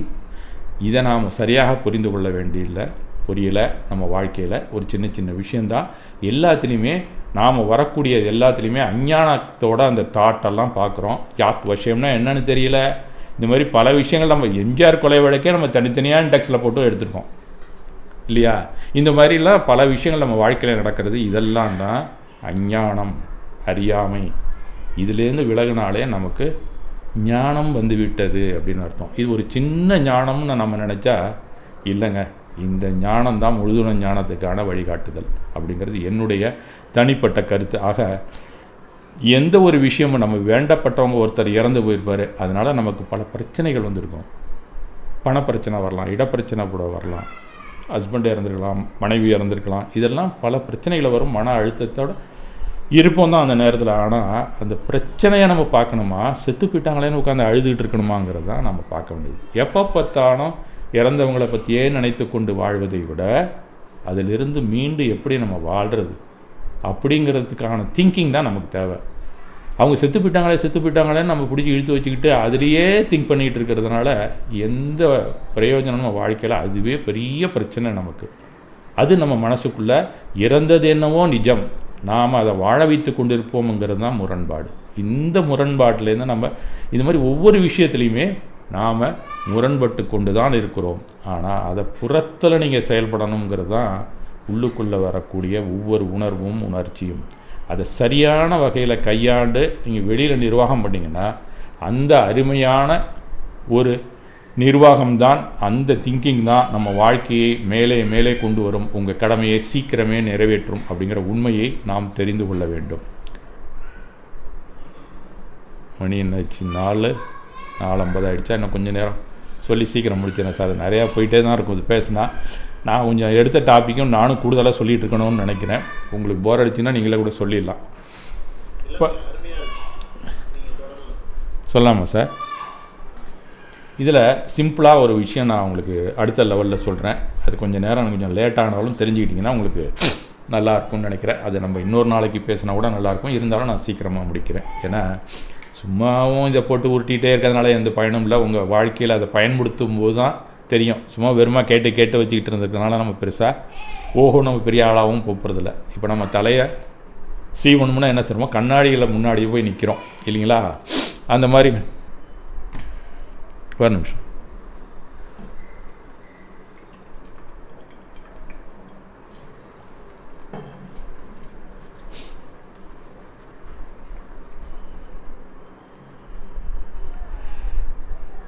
தலையை சிம்மணும்னா நம்ம கண்ணாடி முன்னாடியில் போய் நிற்கிறோம். நம்மளுடைய பிம்பம் தெரிகிறது. கண்ணாடியில் தெரிய வருது ஒரு பிரதிபலிப்பு, ரிஃப்ளெக்ஷன் அப்படிங்கிறது நல்லா தெரியும். இப்போ மனசில் இருக்கிறது எல்லாமே ரிஃப்ளெக்ஷன்ஸ் தான், நிஜமே கிடையாது. இது ஒரு முக்கியமான விஷயம். நம்ம உள்ளுக்குள்ளே நம்ம வெளியில் பேசினா கூட அந்த நினைவுகள் எல்லாம் உயிரோடு இருக்கிறதுக்கு காரணம் நம்ம தான். அது நிகழ்காலத்தில் வாழ்கிறதுக்கு நம்ம தான் காரணம். நினைவுகள் எல்லாமே கடந்த காலம், மெமரிஸ் அப்படின்னு சொல்லிட்டா ஒன்று கூட நிகழ்காலத்தில் கிடையாது. ஒரு நிமிஷத்துக்கு முன்னாடியாவது முடிஞ்சு போயிருக்கும், அது நினைவாக இருக்கும். என்னென்ன தாட்டு உள்ளே போச்சோ அதெல்லாம் நினைவுகளாக உள்ளே இருக்கும். அதை நன்றாக ஞாபகம் வச்சுக்கணும். நாம் கண்ணாடி முன்னாடியில் போய் நிற்கிறோம் அப்படின்னு சொன்னால் அது 2 பரிமாணம் தான். அது இருந்தாலும் 2Dயாக இருந்தால் கூட நமக்கு முகத்தெல்லாம் நல்லா காமிக்கிறதுனால ஒரு 3D மாதிரி ஒரு எஃபெக்ட் நமக்கு இருக்கிறது. அப்போ கண்ணாடியில் தலை சீவணும்னா நம்ம தலையை தான் சீவுவோம். அது கான்கேவோ கான்வெக்ஸோ இது என்ன மாதிரி மேடோ பள்ளமோ எந்த ஒரு நீடல் உருவத்தை காட்டினாலும் அந்த தலையில் போய் நம்ம தலையை சீவாமல் அதுக்கு சீவுறது தான் நம்ம வாழ்க்கையில் செய்து கொண்டு இருக்கிறோம். நாம் நிஜத்தை சரி பண்ணுறதே கிடையாது, உள்ள மனத்தை தான் சரி பண்ணிகிட்டு இருக்கோம். புற வாழ்க்கையை தான் நாம் சரியாக வாழ கற்றுக்கொள்ள வேண்டும். மனசில் அகத்தில் போய் இதை சரி பண்ணணும் அதை சரி பண்ணணுங்கிறது ரொம்ப சுலபமான வழி. மனசில் என்ன உணர்ச்சி வந்தாலும் புறத்துக்கு பயன்படுமா? பயன்படலைன்னா அங்கே தலை சீவுற வேலையே நமக்கு இல்லை, கண்ணாடியை போய் சீவ வேண்டிய வேலையே நமக்கு இல்லை அப்படிங்கிறத தெரிஞ்சுக்கணும். உள்ளுக்குள்ளே நீங்கள் என்ன தான் போட்டு பாரு, பையன் சரியில்லைப்பா, அவனை எப்படியாவது சரி பண்ணணும், பையனை தான் சரி பண்ணணும், எப்படியாவது சரி பண்ணணும், நீங்கள் உள்ளே உங்களை தான் சரி பண்ணிகிட்டு இருக்கீங்கன்னு அர்த்தம். எல்லா சரி பண்ணதெல்லாம் நம்ம மனசுக்குள்ளேயே போட்டு பரட்டுறோம். அதுதாங்க நமக்கு ஸ்ட்ரெஸ், டென்ஷன். இந்த வார்த்தையெல்லாம் சின்ன பையலோலாம் சொல்கிறேன்னால இது நம்மள்கிட்ட இருக்குது. யாரை சரி பண்ணணும்னு நினைக்கிறோமோ முடியலன்னா விட்டுறணும். அது அவ்வளோதான், அப்படியே போட்டோம் அப்படின்னு விட்டுறணும். நம்மளையே நம்ம சரி பண்ணல. இது எப்பயுமே மாறுவது சுலபம், மாற்றுவது கடினம். இது சாதாரண விஷயம். நம்ம தான் சரி இதை சரி பண்ண முடியாது அப்படின்னு விட்டுட்டு நம்ம மாறிக்கணும். ஆனால் அதை விட்டுட்டு எது நிஜம், நம்மளை மாறிக்கிறது தான் நிஜம். அது நிழல், அதை போய் மாற்ற முடியுமா? எந்த ஒரு பொருளையும் மாற்ற முடியாது, நம்ம சுற்றி இருக்கக்கூடிய எந்த ஒரு உயிரினங்களையும் நம்ம மாற்றவே முடியாது. நம்ம தான் மாற்றிக்கணும். கண்ணாடியில் தெரிகிற பிம்பத்தை நாம் தலை செய்வோம். ஏன்னா யாராக இருந்தாலும் எந்த பொருளாக இருந்தாலும் நம்ம மனசுக்குள்ளே ஒரு பிம்பமாக தான் வந்து உழுவுது. அது எல்லாமே ரிஃப்ளெக்ஷன்ஸ், அதுதான் உள்ள பதிவாக இருக்குது. உலகமே ஒரு ரிஃப்ளெக்ஷனாக தான் மனசில் இருக்குது. உலகமே இருக்கா இல்லையானு நமக்கு தெரியாதுங்க, மனசில் தாங்க உலகம் இருக்குது. இதை ஏற்றுக்கொள்கிறீர்களோ இல்லையோ, இதுதான் உண்மை. சுற்றி நீங்கள் பார்க்கக்கூடிய மலையோ மகுடோ நதியோ நீரோ எல்லாமே உண்மையிலேயே அங்கே இருக்கோ இல்லையோ அடுத்த க்ஷணம் மாறி இருக்கும், ஆனால் உள்ளுக்குள்ளே இருக்கும். நீங்கள் ஒரு ஊருக்கு ஒரு 20 வருஷம் கழித்து போனீங்கன்னா நீங்கள் முள்ளுக்குள்ளே வச்சுருக்க ஊருக்கும் அந்த ஊருக்கும் அவ்வளோ வித்தியாசம் இருக்கும். அப்படின்னா என்ன அர்த்தம்? அந்த ஊர் உங்கள் மனசில் தான் வாழ்ந்துகிட்டு இருக்கு. நம்ம சுற்றி இருக்கவங்களாம் நம்ம மனசில் தான் வாழ்ந்துகிட்டு இருக்கான். அவன் இப்படிப்பட்டவன், இவன் இப்படிப்பட்டவன், இந்த பொருள் இந்த மாதிரி இருக்குது. இதெல்லாம் நம்ம தான் தனித்தனியாக நம்ம அனுபவிக்காமையே சில புரிதல்களாக வைத்து கொண்டு இருக்கிறோம். அதை அனுபவிக்க கூட இல்லை. அனுபவித்து சில புரிதல் வச்சுருப்போம், அனுபவிக்காமலே நம்ம ஏசியத்துலேயும் சில புரிதல்கள் வச்சுருப்போம். எல்லாமே அறியாமை. ஆக உள்ளே இருக்கிறது பூரா கடந்த காலம். அதை பற்றி நாம் என்றைக்குமே ஒரி பண்ணிக்கவே கூடாது. அதை சரி பண்ணணும்னு நம்ம நினைக்கவே கூடாது. கடங்கால பதிவில் என்ன இருந்தாலும் புறத்தில் அதை பார்த்தா அந்த பொருளையும் நீங்கள் சரி பண்ணணும் அப்படின்னு நீங்கள் அன்னையிலேருந்து நினைக்க வேண்டாம். உள்ளுக்குள்ளே இருக்கக்கூடிய உணர்வுகளையும் சரி செய்யணும். இந்த 2 ஸ்டிமுலஸுமே நீங்கள் ரெஸ்பாண்ட் பண்ண வேண்டிய அவசியம் இல்லை. இதை நாம் கற்றுக்கணும். உள்ளுக்குள்ளே நம்ம மனசை சரி பண்ணணும்னு நீங்கள் நினச்சாலும் அதை நீங்கள் சரி பண்ணவும் முடியாது. ஏன்னா அதெல்லாம் நிழல்கள் தான். நிஜத்தில் இருக்கிறதையும் உங்களை தவிர மற்றவங்களெல்லாம் அவ்வளோ சீக்கிரம் சரி பண்ணவே முடியாது. உங்களைத்தான் நீங்கள் நீங்கள் அவங்களோட இருக்கணும்னா நீங்கள் தான் அனுசரித்து போகணும். நீங்கள் தான் காம்ப்ரமைஸுங்கிற வேர்டுக்கு என்னன்னு தெரிஞ்சுக்கணும். இது தெரியாமல் இருக்கிறதுல என்ன? அந்த உறவு வேணும்னா இருங்க, உறவு வேண்டான்னா விட்டுட்டு எட்டி வந்துடுங்க, அவ்வளோதான். அந்த பொருள் வேணும்னா அது கூட இருங்க. எப்போ பார்த்தாலும் தொல்லையாக இருக்க, அது தூக்கி காயலாங்கடையில் போடுங்க. இதுதான் நம்ம தெரிஞ்சுக்கணும். இது தேவையில்லாமல் நம்ம அதுவும் நல்லா இருக்கணும், நானும் நல்லா இருக்கணும், முரண். மனம் முரண், பல அடுக்கு முரண். அப்போ நம்ம திங்கிங்கில் தான் தப்பு இருக்குது எல்லா இடத்துலையுமே. இந்த தாட்டெல்லாம் நிழலாக இருந்தாலும் நிஜமாக இருந்தாலும் கரெக்டாக தான் இருக்குது. ஆனால் எல்லா தாட்டுமே நிழல் தான். நிஜத்தில் அதே ஈக்குவலாக கூட இருக்கலாம், அதில் எந்த தப்புமே கிடையாது. அதெல்லாம் உணர்வு வந்தோன்னா ஃபஸ்ட்டு நமக்கு கிடைச்ச result, that is called thought. அதெல்லாம் கரெக்டாக தான் இருக்குது. அதை நம்ம போட்டு பரட்டி எடுத்து ஒரு புரிதல் ஒரு அனுபவம் அப்படின்னு வரோம்ல, அங்கே தான் தப்பு பண்ணுறோம். இந்த ஏரியாவை நம்ம சரி பண்ணணுங்கிறது தான் ஞானியரின் கூற்றை நாம் சரியாக புரிந்து கொண்டோம் என்று அர்த்தம். அந்த ஏரியாவில் நம்ம ஞானியரின் வழிகாட்டுதலை நாம் சரியாக புரிந்து கொள்ளவில்லை அப்படின்னு தான் அர்த்தம். மனதில் நினைவுகள், அனுபவங்கள், புரிதல்கள் போன்ற உணர்வுகள் பதியப்பட்டுள்ளனவை எல்லாமே உணர்வு பதிவுகள் தான். நாம் என்ன உணர்ந்தோமோ அதுதான் அத்தனை பதிவுகளும் உள்ளே இருக்கிறது. அவை எல்லாமே முடிந்து போன வாழ்நாள் பதிவுகள், கடந்த கால பதிவுகள், இறந்து போன காலப்பதிவுகள் என்பதை கவனத்தில் கொள்ள வேண்டும். இப்போ லைவாக நினைக்கக்கூடாது. அன்னைக்கு இவன் இப்படி இருந்தானே இன்றைக்கி இப்படி இருக்கானேன்னு நினைக்கக்கூடாது. வெளிநாடு போயிட்டு வந்து ஒழுங்காக கூட இருப்பான். வேறு நம்மளை விட்டு 10 வருஷம் கழிச்சு திருப்பி வரும்போது திருடனாக இருக்கவன் நல்லவனாகவும் மாறி இருப்பான், நல்லா இருக்கவன் திருடனாகவும் மாறி இருப்பான். உள்ளே இருக்கிறதே வச்சுக்கிட்டு அவங்களோட நம்ம உறவாடுவதில் மிக மிக கவனமாக இருக்க வேண்டும். அப்போ நம்மை பொறுத்த மட்டில் நம் கடந்த காலம் இதுதான், உள்ளே இருக்கிற பதிவுகள் தான். இப்போது நிகழ்காலத்தில் இருக்கிறோம், பார்த்து கொண்டும் கேட்டுக்கொண்டும் கவனித்து கொண்டும் இருக்கிறோம். வருங்காலம் உண்டு என்ற நம்பிக்கையில் வாழ்ந்து கொண்டு இருக்கிறோம். உண்மையில் காலத்தில் இந்த பகுப்புகள் இல்லை, அதை நல்லா தெரிஞ்சுங்க. காலம் முன்னேறி கொண்டு இருக்கும், அவ்வளோதான். அதுக்கு இதை 3ஆக பிரிக்கிறது மனசு தான். உண்மையில் காலத்தில் எந்த பகுப்புமே கிடையாது. நிஜத்தில் மனித மனதில் தான் இந்த முக்காலமும் உள்ளது.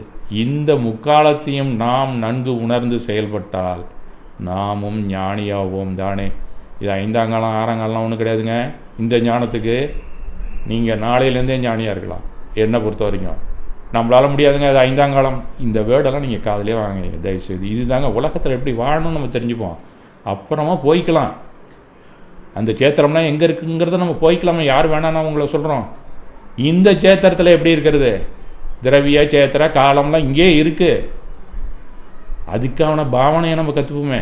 திரவிய சேத்திர காலம்லாம் என்ன பாவனையில் இருக்கணுங்கிறது நம்ம இங்கே இருக்கிறத முதல்ல தெரிஞ்சுக்குவோம். அப்புறம் பார்த்துக்கலாம் மற்றதெல்லாம். இதுதான் முக்காலத்தை உணர்தல். இதுதான் முக்காலத்தை எல்லாம் மனசில் இருக்கிறத. எது கடந்த காலம், எது நம்ம எதிர்காலம்னு நம்ம நினைத்து கொண்டு இருக்கக்கூடிய கற்பனையான காலம், எது நடப்பில் இருக்கக்கூடிய நிகழ்காலம், இந்த முக்காலத்தையும் உணர்தல் தான் நமக்கு மிக மிக அவசியம்.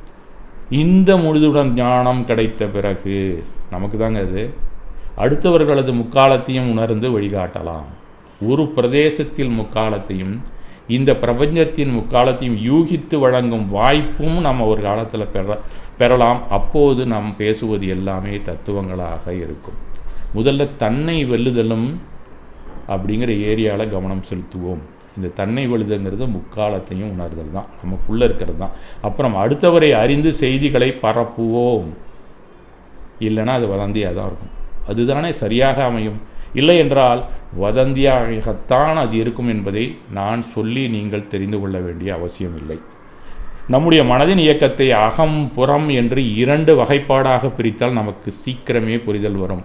அப்படிங்கிற அடுத்த ஸ்டெப் அதை சீக்கிரமாக முடிச்சிடலான்னு நினைக்கிறேன். பார்க்கலாம். இவ்வளவு சொன்னது தான் அதில் கொண்டு வர போகிறேன் நான். அகம் புறம் அப்படிங்கிறது நம்மளை பொறுத்த வரைக்கும் வகுத்து கொண்ட ஒரு டிமார்கேஷன், ஒரு லைன், ஒரு அந்த எல்லை அப்படின்னு நீங்கள் வச்சுக்கலாம். அது அந்த மாதிரி நம்ம அகம்புறம் அப்படின்னு பிரிச்சுட்டா இப்போ நான் சொன்னது பூரா கொஞ்சம் ஈஸியாக இருக்கும். இப்போயே நீங்கள் புரிஞ்சுக்கிட்டு இருப்பீங்க எப்படி எதிர்காலத்தில் வாழணுங்கிறது. அப்படி இல்லைன்னா போக போக தானாகவே வந்துவிடும். இப்போ நம்ம சாரி தலைவர் போயிடுச்சு. இப்போ குறளாசான் கூட அது ரொம்ப தெளிவாக நமக்கு எடுத்துரைக்கிறாருன்னு தான் சொல்லணும். ஏன்னா சில பேர் குறள் நல்லா படித்தவங்கள ஒரு வார்த்தை சொல்லுவார், நுண்மான் நுழைப்புலன் அப்படின்னு சொல்லுவார். அதுக்கு என்ன அர்த்தம்னா கடந்த கால அறிவு, எதிர்கால விளைவு, நிகழ்கால சூழல் 3ஐயும் பகுத்து அறிதலை நுண்மான் நுழைப்புலன். இதுதான் நமக்கு முக்காலமும் உணர்தல், வேற ஒன்றும் கிடையாது. அதை அப்படி சொல்லிட்டார் அவர், வேற ஒன்றும். இதுதான் முக்காலத்தை உணர்வதாக அவர் அதை நுண்மான் நுழைப்புலனுங்கிறாரு. ஏன்னா அவர் அந்த முக்காலத்தையும் உணர்ந்த ஞானியை சொல்லலை அவர். இந்த நுண்மான் நுழையில் பண்ணும் வந்தாலே நீனே முக்காலமும் உன்னை உணர்ந்தவன் நீதாயா அப்படின்னு சொல்கிறார் அவர். ஆக மன இயக்கம்தான் நம் வாழ்வை தீர்மானிக்கிறது. அதற்கு சீராக இருப்பதற்காக அகம் புறம் அப்படிங்கிற 2 ஏரியாவை நாம் பிரித்து கொள்வது நலம். ஏன்னா ஜென்ரலாக அகம் புறம்னு சொன்னால் மனம் இருக்கிறத நம்ம அகம்னு சொல்லுவோம். நம்ம கண்ணால் சுற்றி இருக்கிறது நம்ம என்னென்ன உணர்கிறோமோ 5 புணர்கள் அதெல்லாம் புறம் அப்படிங்கிறது நாம் சொல்லி கொண்டிருக்கிறோம். அதில் சைக்கலாஜிக்கல் ஆஸ்பெக்ட், ஃபிசிக்கல் ஆஸ்பெக்ட்னு 2 இருக்குது. அகத்துலேயும் இருக்குது, புறத்துலேயும் இருக்குது. ஏதோ ஒன்றில் தான் இருக்குன்னு நீங்கள் நினைக்கணும்னு அவசியமே இல்லை, 2துலேயும் இருக்குது. இந்த சைக்கலாஜிக்கல் ஆஸ்பெக்ட் அப்படின்னு சொன்னால் அது உள்ளுக்குள்ளே இருக்கிறது மனசில், அதுவும் சைக்கலாஜிக்கல் இருக்குது. புறத்தில் ஃபிசிக்கல் ஆஸ்பெக்ட், இது 2 இருக்குது. ஒன்றுலேயும் 2துலேயுமே இன்வாலண்டரி ஆக்ஷன் இருக்குது, வாலண்டரி ஆக்ஷன் இருக்குது. அகத்துலேயும் வாலண்டரி இருக்குது, புறத்துலேயும் வாலண்டரி இருக்குது. அகத்துலேயும் இன்வாலண்டரி இருக்குது, புறத்துலேயும் இன்வாலண்டரி இருக்குது. இது ஒரு சிலபஸுக்காக நான் சொல்கிறேன். முன்னாடி சொன்னதிலே எல்லாமே நான் சொல்லிட்டேன், நீங்கள் மனசில் தெரிஞ்சுக்கணுங்கிறதுக்காக. உடம்பு பொறுத்த வரைக்கும் இன்வாலண்டரி நான் சொல்லணும்னு அவசியம் கிடையாது. உங்கள் கட்டுப்பாட்டு இல்லாத உறுப்புகள் நிறைய இருக்குது நம்ம உடம்புக்குள்ளே. ஹார்ட்லேருந்து, யூரின் பிளாடர்லேருந்து, கிட்னிலேருந்து எல்லாமே இன்வாலண்டரி ஃபங்க்ஷன். நீங்கள் எதுவுமே அதை செய்ய முடியாது. வேணால் அதுக்கு கெமிக்கல் கூட குறைச்ச போகுது, ஹார்மோன்ஸ் சரியில்லைன்னா டாக்டர்கிட்ட போனால் அவர் மருந்து கொடுப்பார், கொஞ்சம் ட்ரை பண்ணலாம். அதுக்கு மேலே மனசு சரியில்லை, இறுக்கமாக இருந்ததுன்னா டெம்பரரியாக சரியாக போகும், திருப்பி வந்துட்டு தான் இருக்கும். இதெல்லாமே இன்வாலண்டரி. அதே போல் அகத்துலேயும் இன்வாலண்டரி இருக்குங்க. அதுதான் இந்த தாட் அப்படிங்கிற ஒரு ஏரியா எப்போ பார்த்தாலும் ஓடிக்கிட்டே இருக்கும் உள்ள. அதை நீங்கள் நிறுத்தவே முடியாது. இந்த தாட் ஆஸ்பெக்ட் உள்ளே இருக்கு, நாம் அது ஓடிக்கிட்டே தான் இருக்கோம். நீங்கள் அதை நிறுத்தவும் முடியாது, உங்கள் கண்ட்ரோல்லே கிடையாது.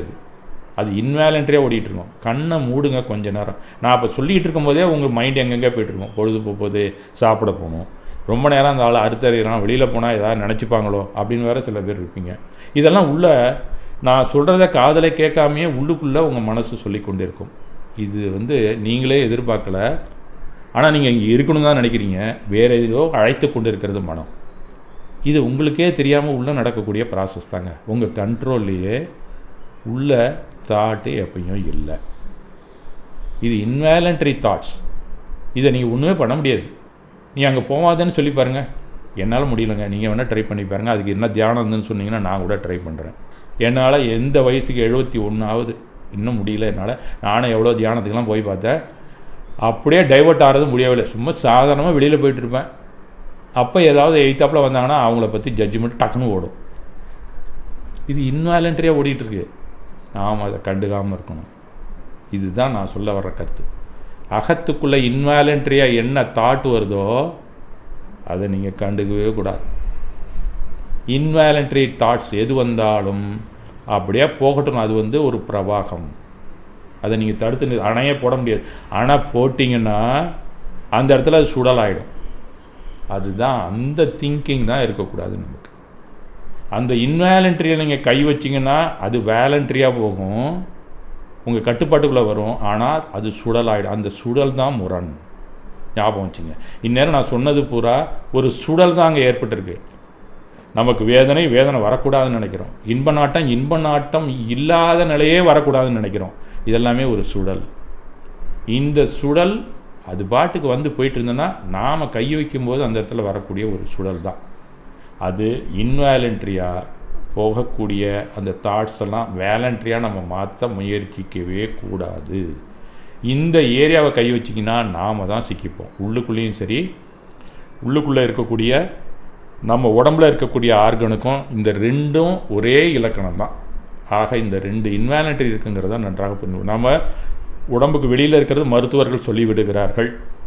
உடம்புல இருக்கிற இன்வாலண்ட்ரி என்னென்ன இயக்கங்கள் இருக்குன்னு. அதே போல் மனசில் இன்வாலண்ட்ரியாக இருக்கக்கூடிய அந்த தாட் எப்போ பார்த்தாலும் ஓடிட்டு இருக்கிறது நமக்கு தெரிய மாட்டேங்குது. ஆனால் சில நேரத்தில் தெரியும். நைட்டு கண்ணை மூடிங்கன்னா தூக்கமே வராது. இப்போ நான் சொன்னது கூட சரியா இல்லையா? என்ன நம்ம படித்த படிப்புக்கும் இதுக்கு சம்மந்தம் இருந்தாலும் என்னமோ உளறிட்டு போயிட்டானே, இதை நமக்கு ஒத்து வருமா? முன்னாடியே நம்ம இவ்வளோ நாள் ஒரு மாதிரி ஃப்ரேம் ஆகியிருக்கோம் ஞானம்னு, இவன் போய் மாத்திரானே, இப்படியெல்லாம் ஓட ஆரம்பிச்சிடும் நைட்டு. இதெல்லாம் இன்வாலண்ட்ரி அவங்களை தூக்கவே விடாது. இந்த இன்வாலண்ட்ரி நீங்கள் கவனிக்காமல் இருந்துட்டிங்கன்னா கண்டிப்பாக தூங்கலாம். நீங்கள் மனசில் ஓடுற ஓட்டத்தை நீங்கள் என்றைக்கு ஃப்ரீயாக விட்டுறீங்களோ, எல்லாமே எவ்வளோ நேரம்னு சொன்னேன், மினிட்டுக்குள்ளே தான், ஃப்ராக்ஷன் ஆஃப் செகண்டு கூட சிலது இருக்குது. அது போயிட்டே இருக்கும். நீங்கள் கையை வச்சு வாலண்டரியாக மாற்றினீங்கன்னா சுடல் ஆகிடும். இந்த சுடல் உங்களுக்கு இருக்கக்கூடாதுன்னு தான் பகவான் கூட சொல்கிறார். அதான் ஆர்த்த ரௌத்திர தியானம். இந்த இன்வாலண்ட்ரியை வாலண்ட்ரியாக மாற்றுறீங்கள்ல, அதுக்கு பேர் தான் அந்த 2 தியானத்தை பற்றி சொல்கிறார். நாம் அதை போய் கவனிக்கிறோம். கவனம்தான் தியானம். அந்த இன்வாலண்ட்ரியை கவனித்து சில விஷயத்தை நம்ம எடுத்து கையில் வச்சுக்கிறோம். இந்த கவனத்துக்கு பேர் தான் தியானம். இதை நீ செய்யாத. இந்த தியானத்தை செஞ்சின்னா அப்புறம் எல்லா தியானத்துலேயும் நீ போய் மாட்டுவ. முரண் வரும், தானாகவே நீ மாட்டிக்கிட்டு திண்டாடுவ. இதை தான் அவர் சொல்கிறாரு. இதை இந்த ஏரியாவில் நாம் இப்படி இங்கிலீஷ் படித்ததுனால கொஞ்சம் அறிவியல் பூர்வமாக நாம் புரிந்து கொள்ள முயற்சி செய்வோம். அகத்தில் இன்வாலண்ட்ரியாக இருந்தாலும் புறத்தில் இன்வாலண்ட்ரியாக இருந்தாலும் அதை அப்படியே விட்டுடணும். நமக்கு வேணும் இந்த புறத்தில் செயலாற்றுறதுக்குன்னு ஒன்று வரும் உள்ளேருந்து, அதை நாம் விழிப்போடு கவனிக்க வேண்டும். ஓடிக்கிட்டு இருக்கிறத விழிப்போடு கவனிக்கணும் அவசியம் இல்லை. இந்த புற சூழ்நிலையை கையாளுறதுக்கு ஒரு பயமோ ஒரு மகிழ்ச்சியான விஷயமோ ஏதோ ஒன்று வருது பாருங்க உள்ளேருந்து, அதை மட்டும் நீங்கள் கையெடுக்கணும். இந்த டெக்னிக்கு நம்ம உள்ளே கையை வைக்க வேண்டியதில்லை நீங்கள் நினச்சாலே மிச்சம் இருக்கிறது இதுதான் உங்களுக்கு புரிதலாக இருக்கும். இதுக்காக நீங்கள் ஒன்றும் பெருசாக செயல்படணும்னா அவசியமே இல்லை. தானாகவே பாம்பு வந்துடுச்சுன்னா ஓடிடுவீங்க. நீங்கள் இது ஒன்றும் சொல்ல வேண்டியதில்லை. இல்லை அடிக்க முடியும்னா கம்பெடுத்து அடிப்பீங்க தைரியம் இருந்தால். இதெல்லாம் பை ப்ராக்டிஸ். ஆக பாம்பு வந்தால் பயம் வருது, பயமே வரக்கூடாது அப்படின்னு நம்ம நினைக்கக்கூடாது. பயம் நமக்கு நல்லதுக்கு தான் வருது. அதே பேர் மகிழ்ச்சியும் நல்லதுக்கு தான் வருது. ஆனால் அதை பிடிச்சி வச்சுக்கிட்டாதான் நமக்கு தொல்லை. இந்த 2 ஏரியாவும் நம்ம புரிந்து கொள்ளணுங்கிறதுக்கு தான் இதை இப்படி நம்ம பிரித்து வச்சுருக்கோம். Involuntary and voluntary. அகத்திலையும் புறத்திலையும் இன்வாலண்ட்ரி நடந்துக்கிட்டு தான் இருக்கும். நம்ம வேணும்னா எப்போ புறத்தை நிர்வாகம் செய்ய வேண்டுமானால் அதுலேருந்து வர்ற இன்வாலண்ட்ரிலேருந்து ஏதாவது ஒரு கூரை மட்டும் எடுத்து நாம் புறத்தில் செயலாற்றலாம். அந்த நிர்வாகம்தான் சரியாக இருக்கும். அதற்காக ஒரு தாட், அந்த தாட் பேசவும் வைக்கும், கையை செயல்படவும் வைக்கும். இந்த 3 தான் குப்தி. உள்ளுக்குள்ளேயே வந்துட்டு இருக்கு பாருங்க தானா. அதை போய் தயவு செய்து கை வச்சு மாற்றணும்னு நீங்கள் நினச்சிங்கன்னா எனக்கு தெரிஞ்சு நம்மளால் முடியவே முடியாதுங்க. அதை மாற்றுறதுக்கான எந்த நியமம் விரதம் அது இது எல்லாம் உடம்பை தாங்க பார்க்கும். மனசெல்லாம் ஒன்றும் சரி பண்ணாது. எல்லாம் பண்ணி பார்த்தாச்சு. அப்படி யாராவது உத்தரவாதம் கொடுத்தாங்கன்னா வேணால் நீங்கள் அவங்க சொல்கிறதெல்லாம் கேட்டுங்க. அவ்வளோதான் நான் சொல்லுவேன். ஆக சைக்கலாஜிக்கல் ஆஸ்பெக்ட் ஃபிசிக்கல் ஆஸ்பெக்ட் 2 இருக்கிறது நமக்கு தெரியும், மனம் உடல். இதில் 2 ஃபங்க்ஷன் நமக்கு இருக்குது, இன்வாலண்ட்ரி இருக்குது, வாலண்ட்ரி இருக்குது. இந்த ஏரியாவில் மிக மிக கவனமாக இருக்க வேண்டும். அதை எதில் கையில் எடுக்கணும், எதை கையில் எடுக்கக்கூடாது அப்படிங்கிறது நாம் நன்றாக தெரியும். நுரையீரல், கல்லீரல், கணையம், குடல், பசி, தாகம் இதெல்லாம் தானாக வந்துகிட்டு இருக்கு. பசி எதுக்கு? பசிங்கிறது ஒரு உணர்வு தான், தாகம்ங்கிறது ஒரு உணர்வு தான். என்ன செய்யணும்? அது புறத்தில் நீங்கள் என்னாவது எடுத்து சாப்பிட்டு தான் ஆகணும், இல்லைனா நீங்கள் உயிரோடு இருக்க மாட்டீங்க. தாகம்னா தண்ணி குடிச்சு தான் ஆகணும். அப்போ அது இன்வாலண்ட்ரியாக தான் வருது பசிங்கிறது. அதை நீங்கள் அப்போ தான் கையில் எடுக்கிறீங்க. பசி வந்தால் விட்டுட்டு நீங்கள் பாட்டு என்ன வேலை செய்கிறீங்களோ செஞ்சுருந்தீங்கன்னா என்ன ஆகும்? அவ்வளோதான், உங்கள் எனர்ஜி கோஸ். உள்ளுக்குள்ளே ஸ்டோரேஜ் இருந்தால் எடுத்துக்கும், இல்லைன்னா நீங்கள் மயக்கம் விட்டு விட வேண்டியது தான். அப்போ அந்த நேரத்தில் எடுத்து தான் ஆகணும். தாகம் வருதா தண்ணி குடிச்சு தான் ஆகணும், இல்லைன்னா டீஹைட்ரேட் ஆகிடுவீங்க. அது இன்வாலண்ட்ரி தான். ஆனால் அந்த இன்வாலண்ட்ரியை நம்ம கையில் எடுக்கணும். இதுதான் விழிப்புணர்வு. இந்த விழிப்புணர்வை நாம் நன்றாக தெரிந்து கொள்ள வேண்டும். அப்போ தாட்ஸ் எல்லாமே இன்வாலண்ட்ரியாக இருக்கிறதால நம்ம விட்டுணுன்னு நான் சொல்லலை. விட்டுட்டே வாங்க. ஒரு மீன் ஓட ஒரு மீன், அந்த அந்த செய்யுளை நம்ம ஞாபகம் வச்சுக்கணும். பசி வருதா அடித்து உள்ளே போட வேண்டியதை போட்டுக்கணும். கொஞ்சமாவது என்ன கிடைக்குதோ அதை அதில் ருசி பார்க்கக்கூடாது. ருசி பார்த்தீங்கன்னா மாட்டிக்கிட்டீங்க. அதுதான் காமம் வந்து ஆசையாக மாறிடும். அது அந்த ஏரியாவுக்கு நம்ம இப்போ போக வேண்டாம், அது வேறு பாடம். ஆக நமக்கு சிம்பிளாக இதை தெரிஞ்சிட்டா போதும், எதை எடுக்கணும் எதை எடுக்கக்கூடாது. மற்ற நேரத்தில் இன்வாலண்ட்ரி எடுக்காமே இருந்துருங்க. இல்லைன்னா வாலண்ட்ரியாக நீங்கள் ஆக்ட் பண்ணணும். மனசுலையா இருந்தாலும் புறத்தில் செயலாற்றுவதற்காக உள்ள இன்வாலண்ட்ரி எது வந்தாலும் எடுக்க வேண்டியதை எடுத்து தான் ஆகணும் நீங்கள். இல்லைன்னா வாழ்க்கையில் முன்னுக்கு வரவே முடியாது. அந்த லயம் உங்களுக்கு தேவை தான், அந்த மனோலயம் உங்களுக்கு தேவை தான். மற்றதெல்லாம் மனோநாசத்தில் தள்ளிவிடுங்கள். இதுதான் மனோலயம், மனோநாசம் அப்படிங்கிற இலக்கணம். இது இன்னும் கொஞ்சம் நிறையா சொல்லிகிட்டே போகலாம். இப்போயே நீங்கள் உங்களுக்கு புரிஞ்சிருக்கும்னு நினைக்கிறேன். இது உங்களுக்கு புரியல அப்படின்னு சொன்னால் நாம் ரொம்ப புத்திசாலிங்க, எனக்கு அதெல்லாம் புரியுங்க, நீங்கள் ஒன்றும் சொல்ல வேண்டாம் அப்படிங்கிறது ஒரு உதாரணம் மட்டும் உங்களுக்கு நான் சொல்லுகிறேன். 2 உதாரணம் மட்டும் சொல்கிறேன், சீக்கிரம் முடிச்சிடலாம். 5-10 தான் ஆகுது. ஒரு திருடன் இருக்கிறான், அவனுக்கு ஒரு பையன் இருக்கிறான். அந்த பையன் வயசுக்கு வந்துட்டான், ஒரு காலை பருவம் வந்து அப்படியே இளமை பருவத்துக்கு வந்துட்டான்னு வச்சுங்களேன். காலை பருவங்கிறது டீனேஜ், அதுக்கப்புறம் இளமை பருவத்துக்கு வந்துட்டான். அப்புறம் கல்யாணம் பண்ண வேண்டியதான்னு வச்சுங்களேன். அவனை காலை பருவத்திலே பண்ணக்கூடாது. இந்த தந்தையிடம் அவன் கேட்குறான், அப்பாட்ட, என்னப்பா நீ படி திருடிட்டு வர, நாங்கள் கொடுத்தோம் பண்ணிகிட்டு இருக்கோம், நான் கற்றுக்கணும்ல, இது நான் வெளியில் போய் கற்றுக்கணும், நீ தான் சொல்லிக் கொடுக்கணும் அப்படின்னு சொல்லி அவன் கேட்குறான். அந்த திருடன் என்ன சொல்கிறான், இதெல்லாம் கற்றுக் கொடுக்குறதே இல்லைடா, நீ கற்றுக்கணும்னா என் கூட வாடான்றான். அவன் என் கூட வந்தால் தான் நீ கற்றுக்கலாம். சரின்னா அவன் போகிறான். ஒரு ஜமீன்தார் வீட்டுக்கு திருட சொல்லுகிறார்கள். அங்கே போனோன்னே எப்படி அந்த யாரும் இல்லாத நேரத்தில் எப்படி உள்ளே போகிறது, பூனை மாதிரி எப்படி நடந்து போகிறது, உள்ளே போய் பொக்கிஷ அறையில் எப்படி போகிறது, அது எப்படி திறக்கிறது, அதுலேருந்து எப்படி எடுக்கிறது, இந்த விஷயங்கள்லாம் இவன் பார்த்துக்கிட்டே இருக்கான். கூடவே இருந்து எல்லாம் தெரிஞ்சுக்கிட்டான். எல்லாத்தையும் அள்ளி ஒரு மூட்டை கட்டினானோ, அது பெரிய ஏகப்பட்ட ட்ரெஷர் இருக்குது. இவனோட வேணுங்கிறத அள்ளிக்கிட்டு மூட்டை கட்டானோ, அவ்வளோ பெரிய ஒரு பெட்டி அது. அது உள்ளே ஒரு ஆளே இருக்கலாம். அதுலேருந்து என்ன எடுக்கணும் அப்படிங்கிறதுக்காக இறங்கி நல்லா விலை உயர்ந்தெல்லாம் எடுத்துக்கிறா, அது பாராக இருக்கிறதெல்லாம் எடுத்துக்கிறான்னு சொல்லி அவனை இறக்கி விட்டுறான் அந்த பொட்டியில். அவன் இறங்கி எல்லாத்தையும் அள்ளி அவன்கிட்ட கொடுத்துக்கிட்டு இருக்கான். அப்பன்ட்டா அவன் மூட்டை கட்டிக்கிறான். மூட்டை கட்டினோன்னு ஏதோ எங்கே கை வச்சானு தெரியல, பெல் அடிச்சிடுது. அந்த பர்க்லர் அலாரம் அடிக்குது, சத்தம் கேட்டுருது. எல்லோரும் வந்துடுவாங்கன்னொன்னே அப்பங்காரன் என்ன பண்ணுறான், டக்குன்னு அந்த கதவை மூட்டிட்டான். அவன் இருந்தால அந்த பொட்டியை மூடிட்டு ஓடிவிட்டான். ஏன்னா பொட்டியில் இருக்க தெரிஞ்சிட போதுங்கிறதுக்காக அவன் மூடிட்டு விட்டான். இவன் ஓடிவிட்டான். கையில் இருக்கிற பொருள்களையும் எடுத்துக்கல. மூட்டை கட்டினதெல்லாம் அந்த பொட்டிக்குள்ளேயே இருக்குது, இவனும் அதுக்குள்ளே இருக்கான். அது ஒன்னடா பண்ண நான் உள்ளே இருக்கும்போது அவன் என்ன அப்பன்றான், இவன் நம்மளை மாட்டி விட்டு இவன் பட்டு போயிட்டானே, அவன் பழச்சிக்கிட்டான், நம்மளை மாட்டி விட்டு போயிட்டான். இவன்லாம் ஒரு அப்பனா திட்டிக்கிட்டே உட்காந்துருக்கான். என்ன பண்ணுறதுனே தெரியல. நைட்டு பூரா அதுக்குள்ளே இருக்கான். அவன் காலையில் எழுந்தோடனே அந்த வீட்டை சுத்தம் பண்ணுறதுக்குன்னு யார் வருவாங்களோ அவங்க ஒரு ஏரியா சுத்தம் பண்ணிவிட்டு இங்கே வரும்போது ஒரு சத்தம் கேட்குது. சரி, காலையில் கண்டிப்பாக வீட்டில் இருக்கிறவங்க யாரோ ஒருத்தங்க தான் வந்திருக்கணும், பாக்கியெல்லாம் தூங்குவாங்க அப்படிங்கிறது இவனுக்கு தெரியுது. உடனே என்ன பண்ணுறான், அந்த பொட்டிக்குள்ளேயே அந்த பூனையெல்லாம் வறண்டும்ல கதவை, அந்த மாதிரி வறண்டான். வரண்டோன்னே உள்ள சத்தம் கேட்குதுன்னு சொல்லி அந்த சர்வன் மேய்டு என்ன பண்ணுறாங்க, உள்ளே எதுவும் சுரண்டதை பார்த்தா பூனை தான் உள்ளே போயிருக்கோம், ஆள் இருந்தால் அப்படிலாம் சுரண்ட மாட்டான் அப்படின்னு சொல்லிட்டு ரொம்ப புத்திசாலித்தனமாக அது திறந்து தான் இருக்குது, டக்குன்னு திறந்து விட்டுறாவ. திறந்தாலும் டக்குன்னு வெளியில் குதித்து ஓடி போயிடறான். அதுவும் கையில் அந்த மூட்டையோட அந்த வேலைக்காரியை தள்ளிட்டு ஓடிய விட்டான். வந்து வீட்டுக்கு வந்தோன்னே விட்டு டோஸ் விட்றான் அவங்க அப்பனை கண்ணா புண்ணான்னு. ஏன்யா நீலாம் ஒரு அப்பனாயா, உள்ளுக்குள்ளே என்னென்ன மனசில் நினச்சானோ அதெல்லாம் திட்டி தீர்த்தான் அவனை.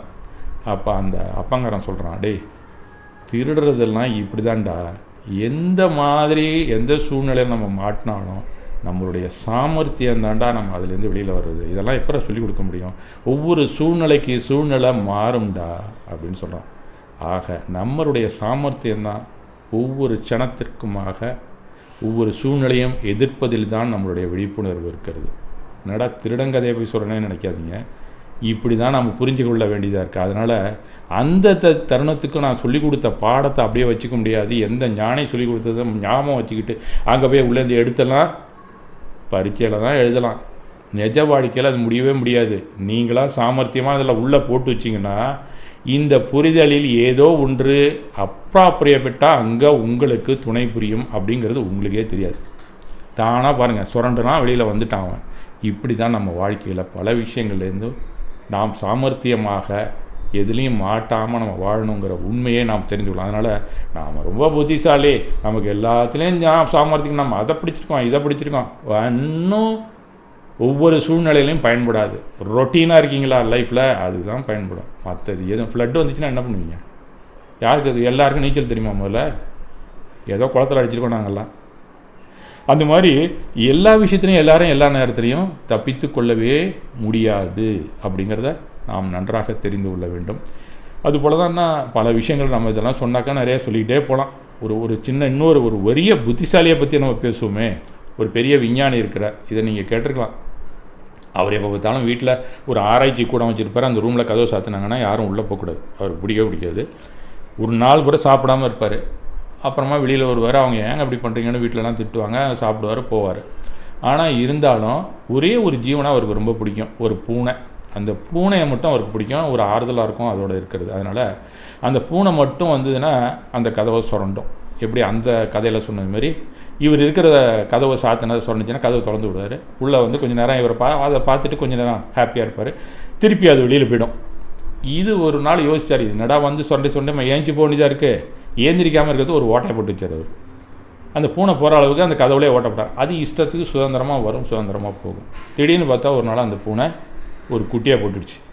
குட்டியாக போட்டோன்னே என்னாச்சு, உடனே ஒரு காலையில் பார்த்தாரு, குட்டி போட்டுடுச்சு, இதுவும் வந்து சுரண்டணும் அப்படின்னு சொல்லிட்டு பக்கத்தில் ஒரு சின்ன ஓட்டையை போட்டுச்சுட்டு அவர் டெய்லி பூனையும் அந்த குட்டியும் உள்ளே வரும். அந்த பூனைக்கு போட்ட குட்டி என்ன பண்ணால் அதே ஓட்டை வழியாகவே வந்துட்டுருக்கும். ரெண்டும் ஒரே ஓட்டையில் தான் வந்துட்டு இருக்கிறது. அதுக்கப்புறம் தான் பார்க்குறாரு அவர். முன்னாடி அவருக்கு அறிவே இல்லை. அவர் பெரிய விஞ்ஞானி. ஒரு ஓட்டையிலே ரெண்டும் வருங்கிறதே அந்த ஆளுக்கு மூளையில் வரல. அந்த மாதிரி நாம் எவ்வளோ பெரிய அறிவாளியாக இருந்தாலும் 2 ஓட்டை எப்போ பார்த்தாலும் விடுவோம். ஒரு ஓட்டையே நம்மளால் சமாளிக்க முடியாது. பல நேரத்தில் நம்ம 2 ஓட்டை தான் போட்டு கொண்டு இருக்கிறோம் அப்படிங்கிறத புத்திசாலியான நாமும் நன்றாக உணர்ந்து கொள்ள வேண்டும். ஆக நம்மை ஏமாற்றுவது நம் மனம்தான். அந்த மனதை நாம் எப்படி வெல்ல வேண்டும் என்கின்ற உண்மையை நாம் தெரிந்து கொண்டால் வாழ்க்கையில் எல்லா விதமான சாதனைகளையும் புரியலாம். இப்போ நான் சொன்ன இந்த கருத்துக்கள்லாம் உங்கள் வாழ்க்கையில் ஏதோ ஒரு ஓரத்தில் ஒரு சாதனைக்காக பயன்படும் அப்படிங்கிற நம்பிக்கையோடு இன்றைய உரையை முடிக்கிறேன். சம்யக்துவம்னா என்ன அப்படிங்கிறதெல்லாம் கூட சொல்லலாம், அதெல்லாம் நேரம் போயிட்டே இருக்கும்.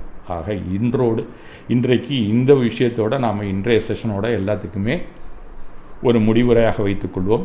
உங்களுக்கு சந்தேகம் இருந்தால் கேட்கலாம், இல்லை இன்னொரு நாளை கேட்கறதுனாலும் கேட்கலாம், உங்கள் இஷ்டம் சார். ரொம்ப நன்றி சார். இந்த உரையை எனக்கு அனுமதித்த இந்த குழுவினருக்கும் மற்ற நிர்வாகிகளுக்கும் என்னுடைய மனமார்ந்த நன்றியை தெரிவித்துக் கொள்கிறேன். மிக்க நன்றி.